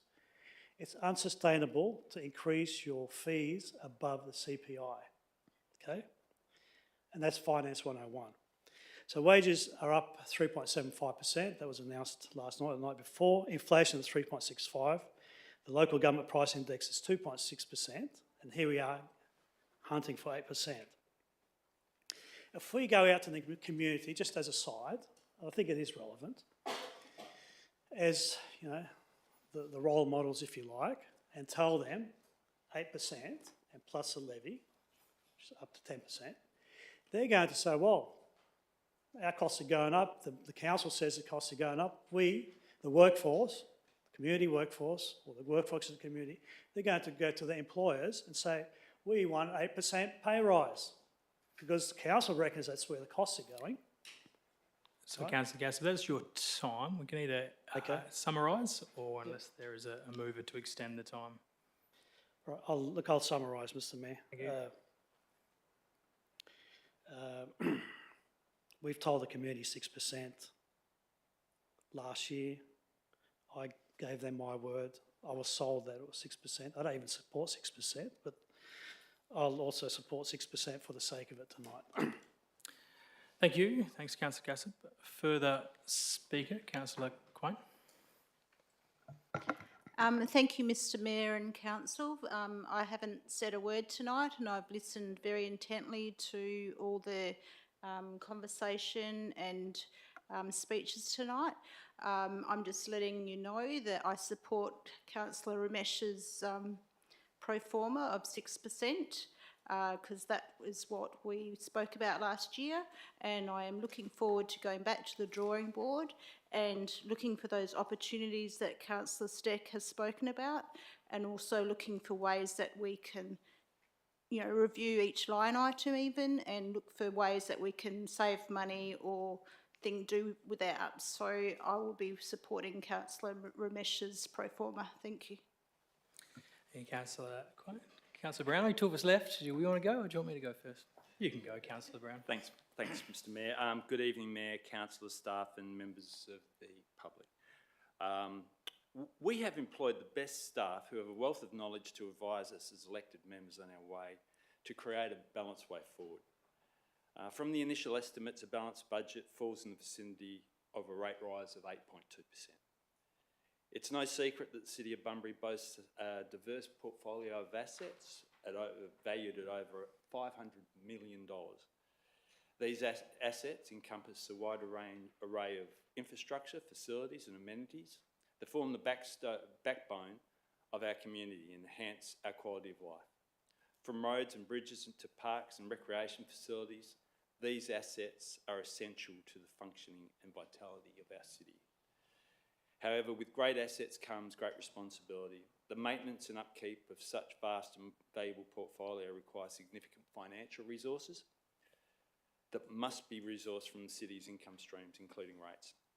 As custodians of these assets, it is our duty to ensure that they are adequately maintained and preserved for the benefit and current generations.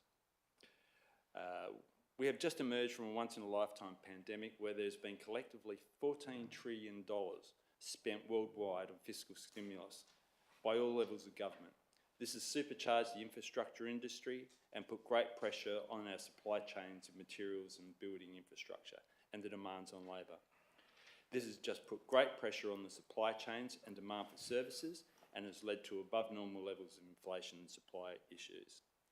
As a result of these rising prices, keeping this $500 million, mostly infrastructure asset maintained, falls particularly heavily on infrastructure and maintenance costs.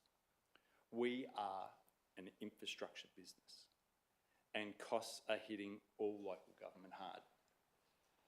While not the city's responsibility, an example of this is the Bunbury Outer Ring Road, which has escalated in price from an initial $850 million spend to over $1,400 million, an increase of 65%. The city is one of the largest employers in the city, and labour demand has led to a rise in the cost of labour. Over recent years, there have been significant cost cutting and reductions in staff to the point that to go any further would have an impact on delivery of services. If we cut any further, which vital services are we to go without? There are one-off events, such as the tornado last month, which has suddenly happened again on Saturday. We need to be ever ready to respond to these events. While costs are rising for households, they are rising faster for the business of local government. Bearing all this in mind, my thoughts are that a figure of 7.5% will forecast a deficit of $300,000, which I feel is an acceptable initial challenge for the budget. I feel that this is a balanced approach in this volatile time of our economic lives. By keeping the city's income slightly below neutral, we are better equipped to meet the ongoing costs associated with asset maintenance, repairs and upgrades. This includes everything from routine maintenance tasks such as road resurfacing, park maintenance, and more substantial projects such as building repairs, facility renovations and disaster relief.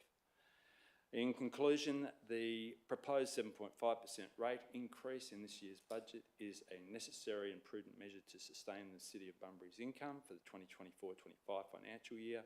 It is a decision grounded in fiscal responsibility and a commitment to preserving the assets that define our community. Thank you. Thank you, Councillor Brown. throw another option into the mix, so we'll consider that as a pro forma if we get to that stage. Everyone has spoken now, so I might as well, well, not close, but certainly maybe raise a few of my points. And I think this has been a very, very good debate, councillors. Thank you for your time. Thank you for those who have joined us for their patience as well. But it is important, and this conversation is fundamentally the conversation of council. We are all ratepayers. We are all live here. We are all compassionate people. We do want to do what's best for our ratepayers, but at the same time, that obviously comes at a cost. And there's things that I probably wouldn't consider essential, and things that I don't think we should deliver. But I know if I suggested some of those things, they wouldn't go down very well. So it is a very, very, very difficult job to balance what we need to deliver for our community and what we can afford to do. And what our community can afford to do. And it's something that will continue. And every year we'll have this same discussion, as does every single council here in the southwest and across WA, and obviously not as much in the East Coast, because they're told what rate rise they're going to have, and you can see some of the drastic impacts that has in later dates. Interesting enough, Councillor Steele talked about the comments around getting first on council and wanting to be lower, and I can wholeheartedly agree with that. Every time I come into council, it was, well, what are we raising the rates for? Let's just, similar to what's been said there, let's just start by cutting some of our costs. Over some time of being involved in local government now, you do recognise that local government is very, very different to some other industries where that's the first thing you would look at, because there are things that we cannot afford to cut and we will not cut. So it's about trying to find what do we do and how do we make this work. There's been suggestions or comments around getting expert advice. Well, 6 months ago, we went and got some expert advice by employing a new CEO with significant financial background and a consulting background. That was made clear during the process. He has indicated what he thinks we need to do, but he's also indicated what he can do and what he will do. And the elected members are aware that he has brought forward, and one of his KPIs, which the panel just worked through, is to bring back over the next 12 months a report on cost savings, on revenue increases, on efficiencies. So I'm looking forward till we work through that. We can't, in my mind, sit here and just start saying, cut this or slash that. We need to get this advice. We need to take the advice that we are paying for and go with this. The executive recommendation is for 8%. I am supportive of the 7% option that has been foreshadowed, because it does give some room to move for the CEO to start working through some of those processes. It does mean at this stage there'll be a forecast deficit for next year. I'm very confident that our new CEO and the team around him that he'll be doing will be able to work their way through that with council's endorsement, because it's all well and good for us to say we're looking for cost-saving measures, but if the CEO brings up an option and council don't support that, that's obviously up to our options at that time, but we need to be mindful of when those things come along. So I'll be supporting a 7% increase, and we will work our way through that. So, councillors, everyone has spoken. We didn't remove the standing order to have multiple speakers on items. So with that said, I'll first move that we retain the standing orders if somebody, or I'll move that if somebody's happy to second that. Councillor Councillor Andrew. I'll put that. Those in favour, please indicate. That is carried. So councillors, we sort of come back into the formalities, even though we still were in those formalities, but everyone has spoken. So I will ask Councillor Kozisek to close this debate, which is the executive recommendation for 8%, and I will just again reiterate that the movements from here has been foreshadowed from Councillor Steele for a 7%. We will deal with that item next if this item is lost. Thank you. Thank you, Mr Mayor, and thank you for everybody for their patience. Sorry.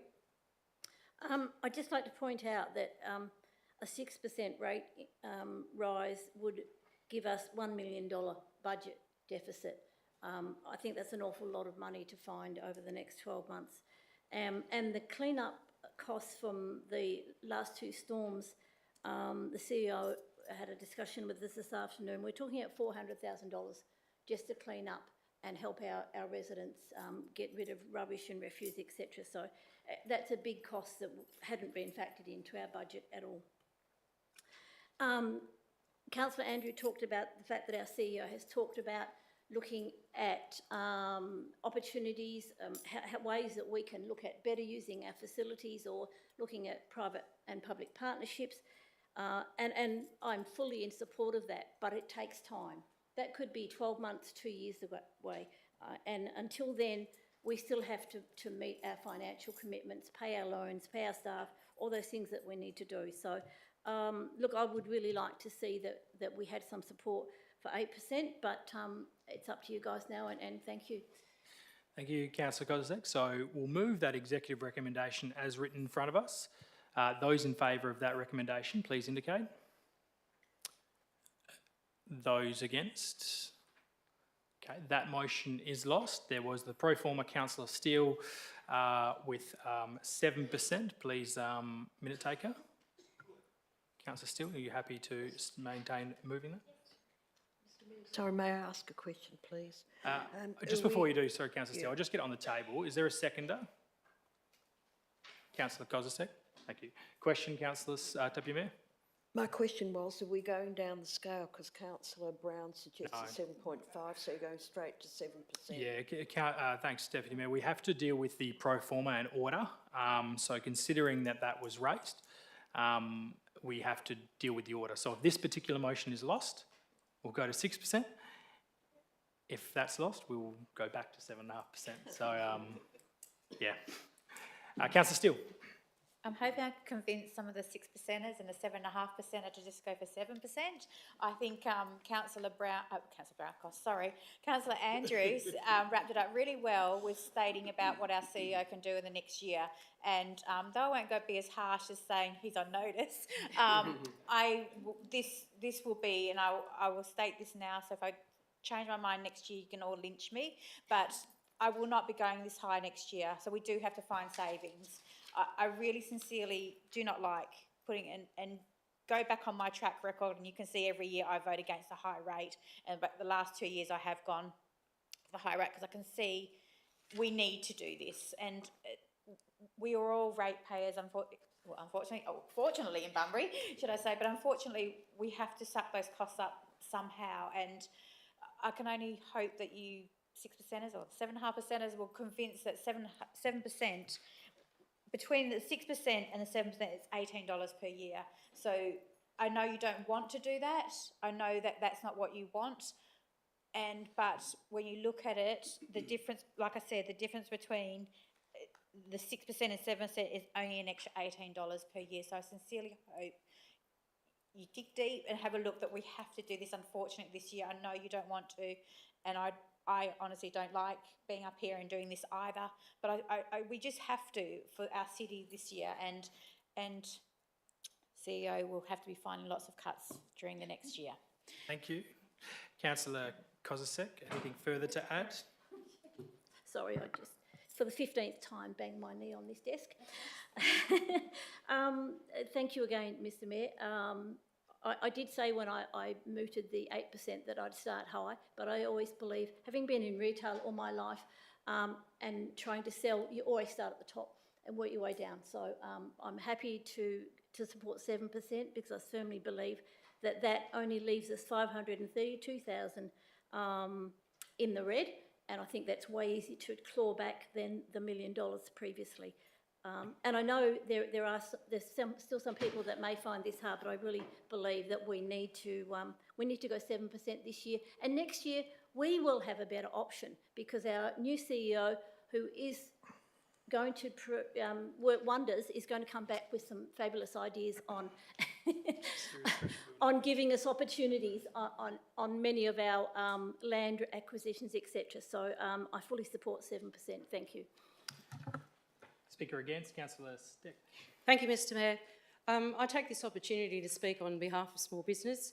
Whilst it might seem $18 increase for the residential component of the city, I will simply say that an extra % on small business is maybe a stretch too far when some of them inside our CBD are already stretched to the hilt, and some of them, I can assure you, may end up shutting shop. Because bear in mind, as I've already said this evening, there has been a wage increase of 3.75%. You factor in all the incidental costs of, services and industries and alike, and insurance costs and things. I just really believe that for even to save small business in our CBD and in the light industrial zones in some areas, I really believe we do need to go back to 6%.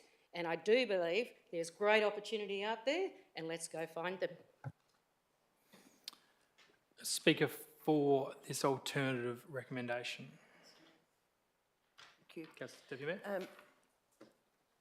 I must admit, I'm not happy with any of these proposals, but 6% would be an absolute disaster for this council, an absolute disaster.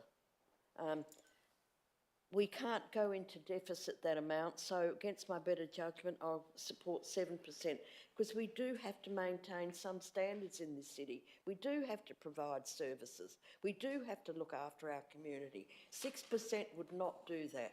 I'm vehemently opposed to 6%. I'm not happy with 7%, but I will go with that because at least it's some form of financial stability. Thank you. Thank you. Speaker against, Councillor Ramesh. I'm going back to the same argument that I had, Mr. Mayor, is the affordability, the human metrics, the finance metrics. If there is no difference between 6% and 7%, we would have had 6% or 7% listed on the table. So I still think 6% is what the CPI equates to with the rate rises and others, and it makes it affordable. It's not about whether I can afford $18 or $36 a month or a year. It's about what the community can afford. There's enough rate rises on everything. I still think 6% is more affordable, at least for this year. We got a new CEO who should be able to, hopefully, he's got plenty of vision to redesign the services, looking at leaner methods of working out future budget. And I think we should still go back to the drawing boards and see what the asset values are, how we can raise the revenues, and how we can manage everything in a leaner way. That's all, Mayor. Thank you, Councillor Ramesh. Speaker for this alternative. Councillor Andrew. Thank you, Mr. Mayor. I'll just say I'll be voting in favour. Thank you. Sure. Speaker against, Councillor Quain. Thank you, Mayor and Council. As I said before, I'm looking forward to going back to the drawing board and looking at line items and looking for efficiencies and what we can do without. So I will still be supporting 6%. Thank you. Speaker for.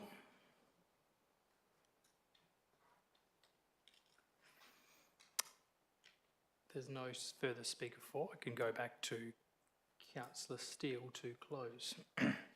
Thank you. I just hope that we can convince someone to change their mind, because if 6% gets lost, we're going back to 7.5%, which is actually going to be more than what I'm proposing now. So, councillors, the alternative recommendation there that council requests the CEO prepare the draft 24-25 annual budget based on a 7% rate increase. Those in favour of that alternative recommendation, please indicate. Those against? 5 against. That is carried. That alternative motion is carried and becomes. We don't then need to move that as an executive recommendation. Governance. That's now the motion. Thank you. Thanks, councillors. Thank you for your time on it. Thank you for those who have joined us. We do have not yet. Oh, Councillor Steele, are you not financial interest one yet? There's still a couple other ones to deal with.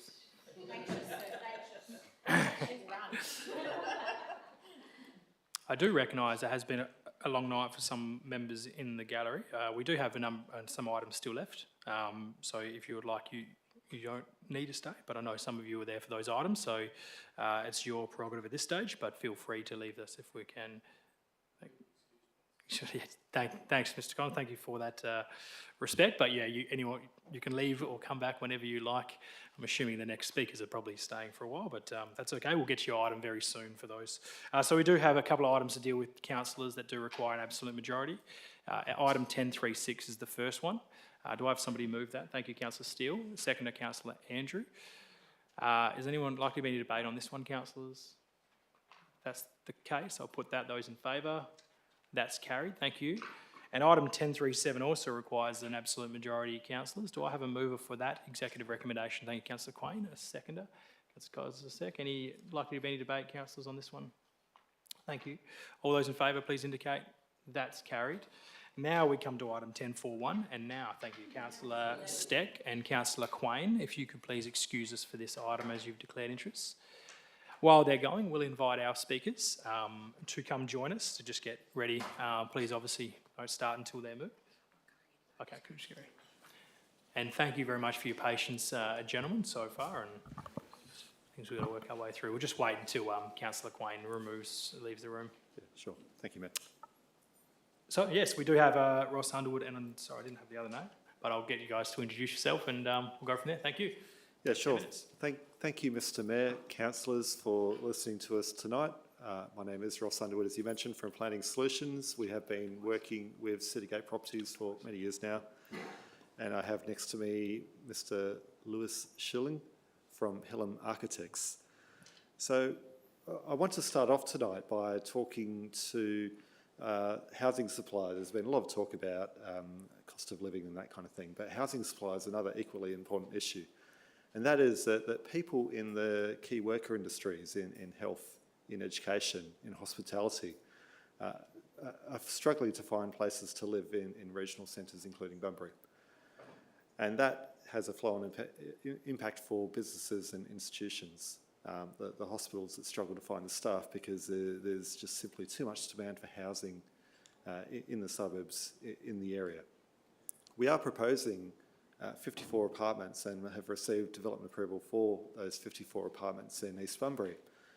And Hillam Architects next to me did the work on preparing the design for that.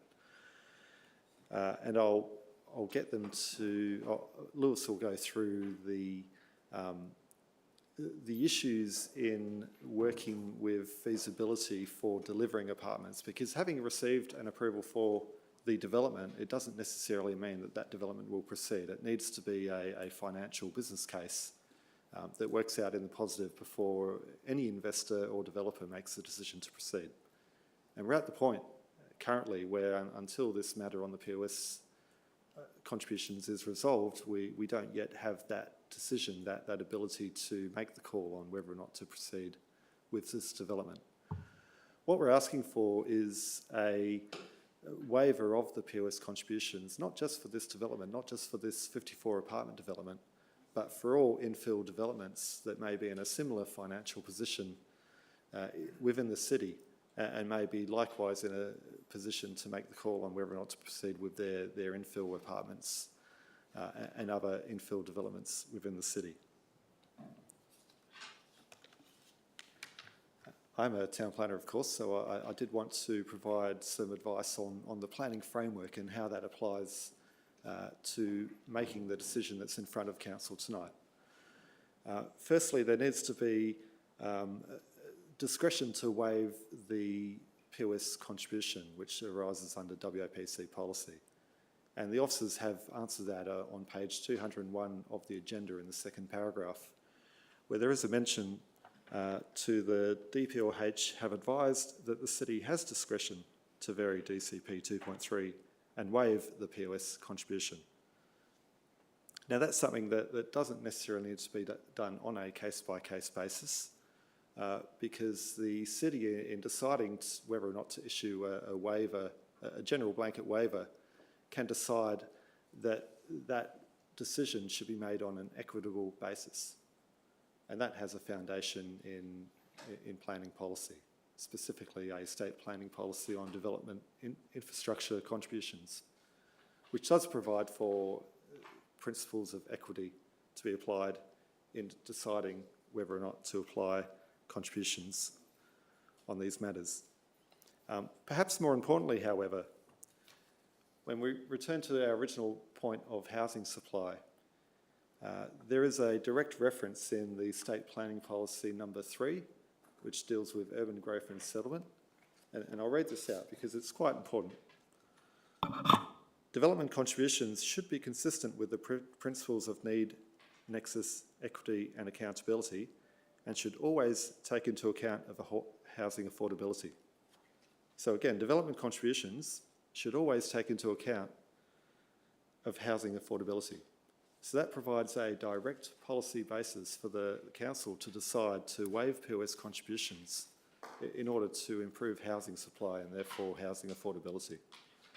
We have circulated a note to indicate how that could be applied in a resolution. I'll pass you on to Lewis, who will speak about the more of the financial side from the developer point of view. Thank you. Good evening. I'll be quick. I see the. You still got 5 minutes. That's just going to refresh. It's stuck Thank on you. 5 minutes. From our perspective, we see development and developers struggling with the financial for this typology of projects. Hila Market specialize in apartment buildings. That's what we do day to day. And to go back on Ross's point is developers are not only considering from the feasibility and when the project gets approved, it's actually through the whole process during value management until the project is under construction, is actually constructed, where we are facing a pretty difficult time. We know increasing construction costs in the last 5 years went up to 25%. So imposing this policy to this particular development, it could mean the development will not go ahead. We know there is a shortage of housing up to 30,000 units. That's the target that we should meet, and we're not going to be able to do that if we can keep restraining development in this manner. So our point would be waive the POS for this development, not only because it will make the project not feasible, but also relate to the fact that POS is applied, it cannot be applied to all development. I mean, this is City of Banbury, where we got 420 person per square meter, sorry, per kilometer square. This is not per to Melbourne, when we get 10 times of that rate. So there is a point there to be considered, and we believe it would be the best instance for the community to waive the POS for the development. Thank you. All good? Thank you. You still have a couple minutes left. You're all right? Well, no, I guess, well, to close up, and I think Lewis has made some excellent points. He hasn't also mentioned the fact that this development includes quite a substantial amount of communal open space, which is for the benefit of the residents within the particular development. So it's not a case of any complete absence of amenities for residents. So they are there on site, as well as across the road at the park. And of course, council would receive a financial benefit from the rates revenue from this development on an ongoing basis. This isn't a one-off contribution, but rather something that will benefit the council for years to come, for the life of the development. Thank you. Thank you. Thank you, John. Thank you, Ross, sorry, and thank you, Lewis, and thank you for your patience during the rest of the council meeting. So, councillors, we do have an executive recommendation in front of us, which is outlined there. Do I have a mover for that recommendation? Councillor Steele, moving. Is there a seconder to this recommendation? Second, thank you. I believe there's likely to be debate, so Councillor Steele. Thank you. The reason I'm not supporting a 5-year blanket of not providing any public open space, recently myself and Councillor Kozisek attended a placemaking conference over in Melbourne, and it did say, and I understand the two gentlemen tonight, Mr Underwood and Mr Schilling, no offence is going to be what I'm about to say, is developers will come and sell you the big picture because they want to get their development through, which is fine and which is fair enough, and I'm actually not going to be going against any development. But what I did learn at this placemaking thing was about healthy communities, and we have to. I understand that they're representing one person, which is fine, and I understand there's public open space across the road. If they'd like to actually put some money into that, fantastic. But we also have to look at what other developments are going to be happening around, I think. And when you do a proper, what we learnt at this conference, and hopefully you've read our report, is that when you build, and you build properly with public open space for your community to use, not only does it have their health benefits, but also actually adds money onto your value of your property that you're about to sell. So please take that into account. And I understand that there's at the Parade Road, there's the road across the road, that's fine. I'd love for you guys to actually put a donation into that. That would be absolutely fantastic. But we can't just do a blanket of no public open space for any developers within our city, because we have to look at the people that are living in those cities. We have to look at what's happening in the UK, for example. They're pulling down those their spaces where they have no public open space. It's detrimental to their health. it's detrimental to their well-being, and this is what we have to look at for the future. This is also, you know, why I'm supporting this is we're going to 5% rather than, or half of it rather than 10%, but we have to look at our community for our future. And I think Councillor Ramesh was saying about looking at the health and the people. This is on a people scale. This isn't just about making that extra buck, because you'll make that extra buck by providing a fantastic development with extra services that these people can have when they're living there. Thank you, Councillor Steele. Councillor Gasser? Somehow, I just need to double check. There's a question. The deputation support the recommendation or not? No. They don't? They had a separate recommendation. Okay, I'll withdraw my support. I was still concentrating on the rate rise. Okay. Was there a seconder to this recommendation? I think, so just to CEO, you'll just get some governance. The seconder wants to withdraw the support for seconding this item.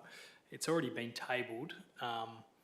Councillor Gassip, I think, considering the mover's already spoken for it, I'd imagine the governance would be you couldn't now remove your thing. You can still vote against it, obviously, but I'll just get some governance on that. CEO. Thank you, Mayor. I'll ask the Manager of Governance to respond. Yeah, thanks, Mr. Mayor. Through you, you're spot on, CEO, insofar as just because an item has been moved or seconded, there's nothing that compels the mover or seconder to actually vote for the motion that they've moved or seconded. Sure. Councillor Gassip, you can just reserve your right to speak potentially on this item, and I do believe there is a potential pro forma coming, which you might be interested in hearing. So, but it is your opportunity to speak. Just another question. Is this recommendation better dealt with in policy review committee?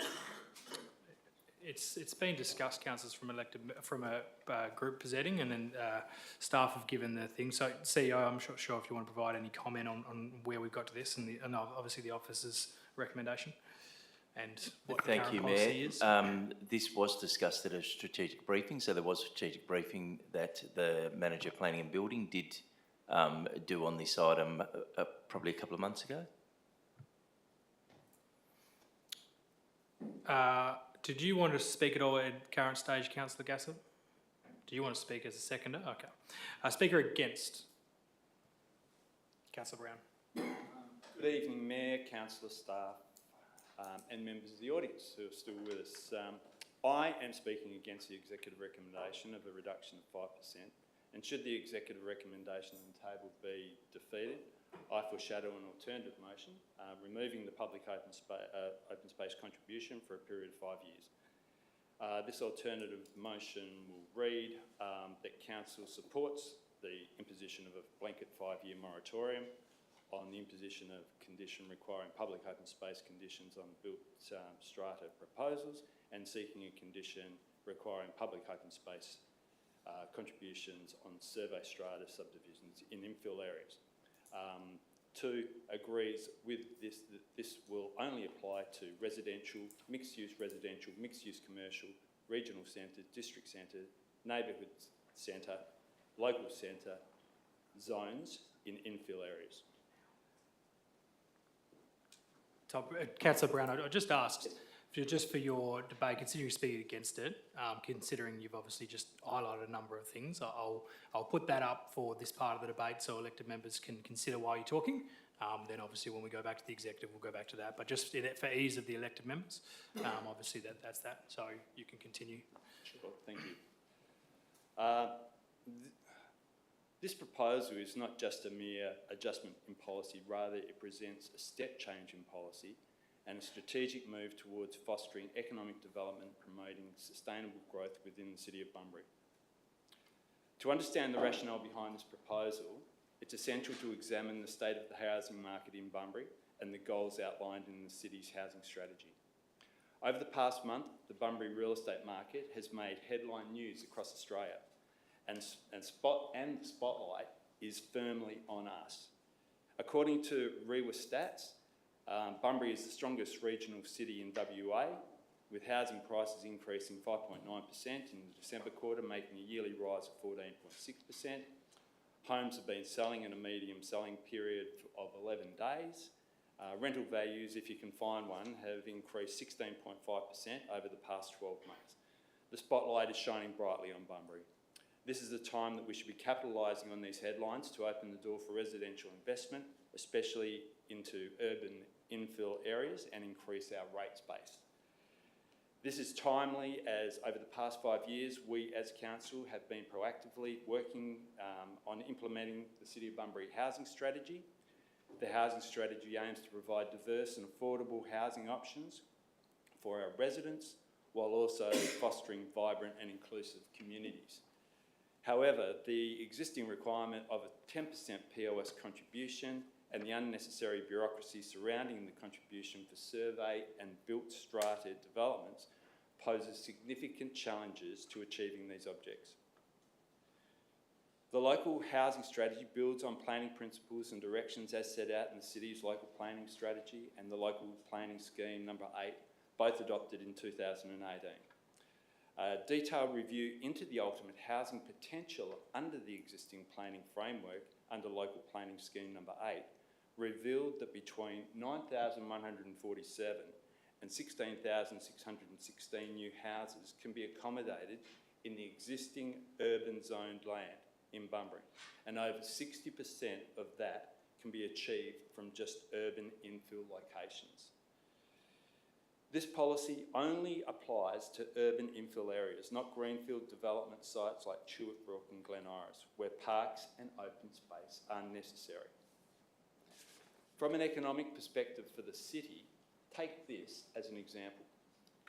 Say a vacant 1,000 square metre site is zoned R60 and has development potential of 6 units. The vacant site is worth $500,000.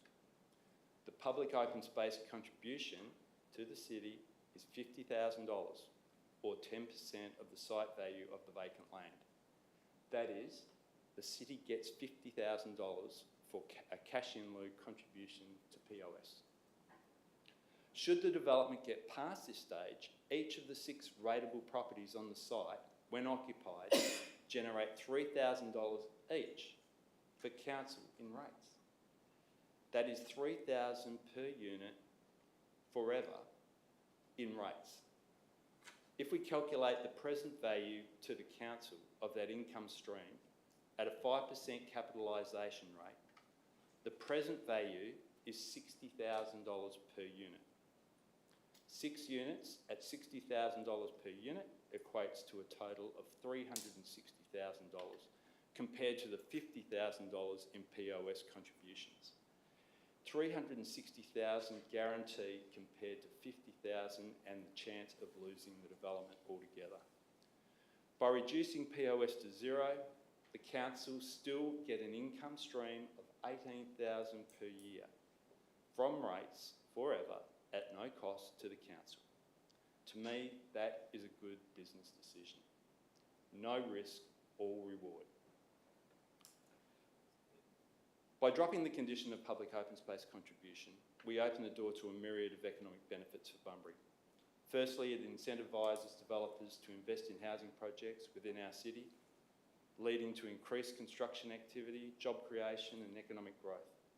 This in turn stimulates demand for goods and services benefiting local businesses and bolstering the overall economy. This aligns with the principles of sustainable urban planning outlined in the Bunbury Housing Strategy and contributes to the city's long-term viability and resilience. Our city is already under financial pressure by having to provide regional services to surrounding shires, and the removal of the POS contribution to 0 will go a long way to build our rate base, to spread rates more widely going into the future. In conclusion, the proposal to drop the condition of public open space contribution for survey and built strata developments from 10 to 5% represents business as usual at a time when we need a catalyst for change. The foreshadowed alternative before you, or up there, of a removal of the POS requirement is a step change and a game changer for Bunbury, unlocking potential and fostering sustainable growth. I urge you to vote against the executive recommendation in anticipation of my foreshadowed motion. Thank you. Thanks, Councillor Brown. Minister Taker, we'll just go back to the executive. So, councillors, we are dealing with this item. That was obviously the foreshadowed motion if this is lost. So, Speaker, do we have a speaker for this executive recommendation? Councillor Smith, is that Deputy Mayor? Yep. I just think 5 years is too long. And listening to Councillor Brown, what do we do if we don't get the incentivisation, encouragement on a 5-year moratorium? I'm just concerned that 5 years is too long for an issue like this. Thank you. Thank you. Is there a speaker against this executive recommendation? Councillor Andrew. Thank you, Mr Mayor. Just a quick question, if I can, beforehand. When is the contribution paid? Is it paid at occupancy or is it paid at the start? CEO? I might just defer, Mayor, to the Manager of Planning and Building to answer that question. Thank you. Through the Mayor, the contribution is paid when the developer clears the conditions on the subdivision approval. Thank you. I might just ask a question as well, Councillor Andrew, before you start, because probably from following on from yourself and just from Councillor Smith. This pro forma motion that has been put through with the staff as well, CEO, is that correct? So, thank you, Mayor. I understand Councillor Brown did have conversation with the Manager of Planning and Building this afternoon in framing the alternative motion. Thank you. Councillor Andrew. Thank you, Mr Mayor. I won't be supporting this executive recommendation, just purely based, again, and I guess echoing the comments of Councillor Brown. We stood here tonight, we've been discussing rate rises and we've been discussing levies. And one of the biggest issues the City of Bunbury has is the lack of development, the lack of increase of housing stock. Our housing stock is just crawling forward. As a council, we can't do a terrible lot about it, but this is one of those opportunities where we get to have a good news story for the community and say, we here, we want to do something about the homeless issue. We want to do something about creating more housing stock. And this is one of those levers that as a council we can pull. And the simple fact is I don't care that this has come from a large 54 apartment development. What I care about more is supporting those smaller developments, those smaller lots with mums and dads who may have a site that can take 6 new houses, as Councillor Brown said. This is more focused on this. Again, it's not about the big end of town, although the extra $150,000 a year from rates from this said development will go a long way. It's pretty much 1/3% of rate rise in one new development. It's going to put 100-odd new people smack bang right at the edge of the CBD. It's not on the CBD, but right at the edge of the CBD, who are going to support and shop and support local businesses. And that's what we need to do.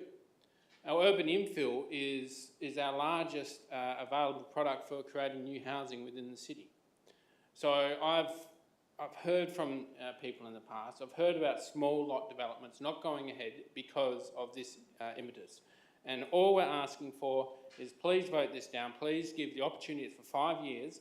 The problem with 3 years or 2 years is it takes a long time for a development to happen. If it's going to happen, it's not going to happen overnight, which means you need to give enough time, you need to give 2 years for new developments to twig onto what's happening, to get all their ducks in a row, to subdivide land, to get to that point where then they're ready to build, and that's when the contribution. Anything under 5 years is going to hamstring development, and it's only going to support the people who are currently got projects in line. What we want to do is we want to supercharge, we want to support, we want to drive investment and development in housing stock in Bunbury, so we can put downward pressure on rates, we can support our communities, we can make sure that we can get nurses in our hospitals, we can get doctors, we can get dentists, because people are being turned away and projects are not happening because there is no housing stock in the greater region.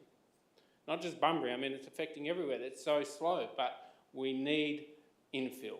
So please, don't support this recommendation. Please support the alternative recommendation. Thank you. Thank you. Speaker for the executive recommendation. Councillor Steele. Thank you. I agree 5 years is way too long.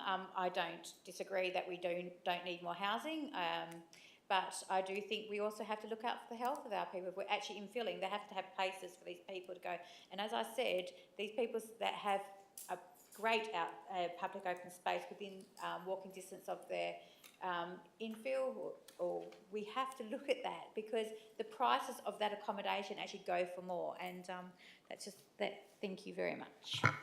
Thanks, Councillor Steele. I'll put the executive recommendation as written in front of us. Those in favour of that, please indicate. Those against? That is lost. Councillor Brown, you had a pro forma recommendation, and minute taker, could you bring that up? Councillor Brown, I'm assuming you want to move that. Is there a second to that motion? Councillor Turner? Councillor Brown, anything further to add? Thank you, Mayor. Look, this proposal is not a mere adjustment of policy. It presents a step change in policy and a strategic move towards fostering economic development and promoting sustainable growth within the City of Bunbury. From a development perspective, first and foremost, the imposition of any POS contribution creates a financial and bureaucratic burden on developers, which, if developed, inevitably gets passed on to the home buyers in the form of higher prices. In a city where housing affordability is already a pressing issue, this additional cost serves as a deterrent for potential buyers and hampers the growth of our housing market. By dropping the condition of public open space, we open the door to a myriad of economic benefits for Bunbury. Thank you. Councillor Turner? Thank you. I'm not going to say too much. It's been a late night but this is exciting. Finally, this is what people are asking us for, is to get some more housing out there. There's a lot of people that cannot find accommodation around Bunbury, and this is one of the major things that we need, more housing and also a variety of housing. And if this is going to get the people out there building and doing the 6 units out the back, well, this is fantastic for Bunbury. And it's nice to actually be proactive and have something finally happening, and I'm excited to see what happens. Thank you. Thank you. Speaker against? Councillor Brown, can you just turn your mic off there as well, please? Thank you. Speaker against? I'm speaking against because I think 5 years is too long. I'd be happy with 4 years. I know it's only 1 year difference, but I also think 5 years is way too long of our developers not actually supplying any open space within their development. Thank you, Councillor Steele. We'll take that as a pro forma. It's been the night of pro formas. Speaker 4. If I may, thank you, Mr. Mayor, and thank you again to people in the gallery. I actually initially thought that I would support 3 years, but I'm happy to support the 5. But bear in mind that this is a policy. In 2 years' time, we can relook at this if we don't feel it's working, or if we need other input. It is a policy. We can change it. We can change it to suit the climate, the environment, etc. Point of order, can I please have clarification that this is actually not a policy, it's a council decision? That's a monitor. Do you want to explain that, CEO? What if this was adopted? I was suggesting that it's a CEO. It was a policy. So, thank you, Mayor. My reading of this is that it is supporting, it is a council decision that is committing us to a 5-year moratorium. Thank you. I take that on notice. Withdraw that comment. Okay. I would support a moratorium on the POS contribution to infill developments only. Note that this item does not include any greenfield developments. We are simply talking about infill. If we're going to invite developers to our city, we must be prepared to offer something tangible to entice them and provide some certainty to plan. Any project of this nature will often take 3 to 4 years just simply to get it to a certain stage of fruition. 12 months in selection of land and acquisition, then planning approval, finding a builder and investors if required. We must look at the bigger picture, our long-term goals and fiscal responsibility. The rates collected on, for example, 54 apartments over the next 100 or 200 years, depending on the quality of the build, as compared to a quick cash injection that may or may not be spent on public open space. Housing is critical at the moment, and I don't believe we have the luxury of being too demanding on developers, whether they be mums and dads, and there are lots of mums and dads out there that have large blocks of land that would be looking at doing something. They may be using their private super fund. We also need to support some of the large, well-established developers. The audit of our POS, I believe, was proposed pre-COVID, so I suggest that we get this audit done as soon as possible and determine what the ratio is and what we actually have and what we need. The Austral Parade development sits across from Parade Hotel, minus a roof at the moment, and I apologise to the owners of that building. I hope they can fix it quickly. But we all know that there's a large amount of public open space along the foreshore. Even though it is classed as regional public open space, it is still public open space. With the many parks and playgrounds, sporting fields, etc. that Bunbury has, including our 3 waterside areas, I believe we actually are very, very fortunate that we have a fair amount of public open space. I'm not saying it's enough and that the ratios are exact, I don't know. But the audit will enable us to decide the future needs. I urge you to support this. Initially, as I said, I was thinking 3 years, but I'm happy to go 5. Let's get some homes built, some houses for staffing, for everything. I think it's a really, really exciting opportunity. And everyone is entitled to access to safe, affordable and diverse housing. Thank you. Thank you, Councillor Kozak. Is there a speaker against this alternative motion? Thanks, Deputy Mayor. Sorry, Mr Mayor. That's I don't okay. want to prolong the meeting too No, long. that's your every right to. I just reiterate my comments. I'm against a 5-year blanket ban. I think that's far too long. Every single conference I've gone to since I've been on council, we've been warned constantly about how planning is being eroded from local government and how we can't make decisions for our own community. I'm not against this particular development. I think it's terrific. But generally speaking, I think it's being eroded on how our cities look and where we have open space and where we have development. And I just think there's not enough mechanisms in this alternate motion or this motion we're debating that gives us the opportunity to see if it works. I mean, in 5 years' time, are we going to wait till then until we know whether it's working or not, or we're going to have markers along the way? So that's my main opposition to this, Mr Mayor, that I think 5 years is far too long. Thank you. Thank you. Speaker 4. Thank you, Councillor Gassett. Yeah, speaking for Mr Mayor, for sure. But 2 questions first. Is support, is that definitive enough, or should it be something like implement? Support doesn't seem to be definite enough.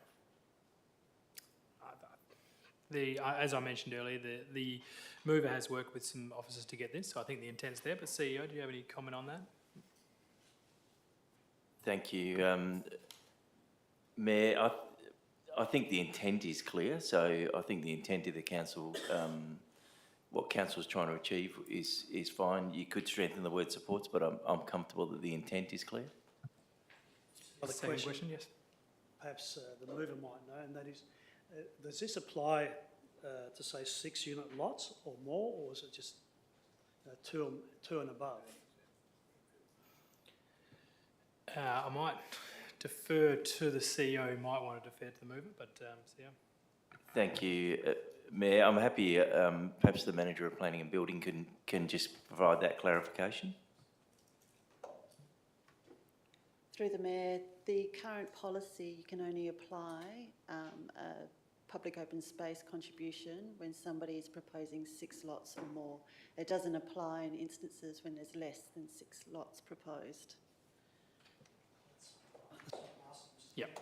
This gets applied to anything below 6 as well. Or anything below 6 don't currently have to make a POS contribution. So only properties that are 6 or more.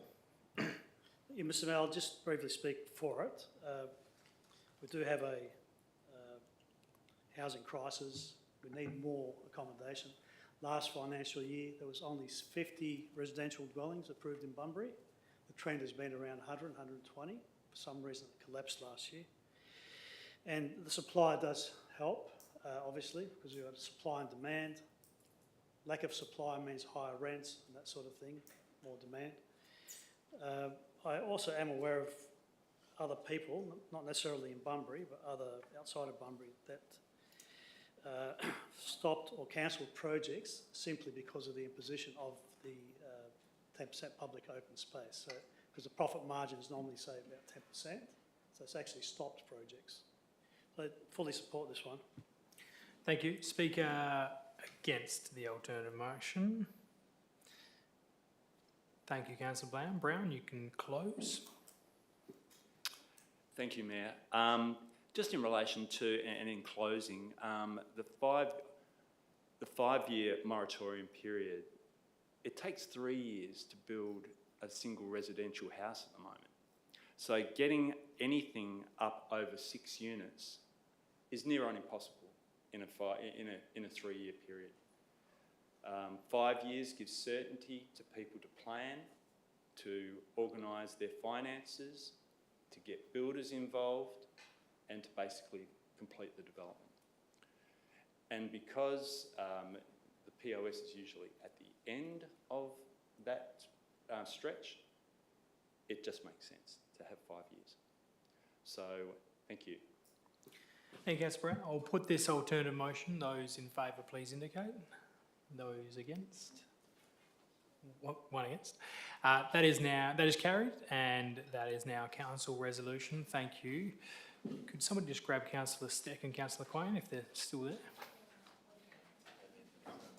Probably.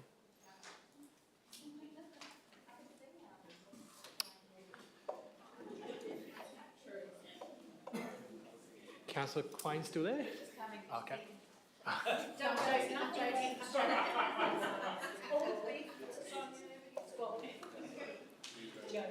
She better get in for this item. It's a very important one. Councillor Quain, you need to be here for this particular recommendation. Mover, a seconder for this motion.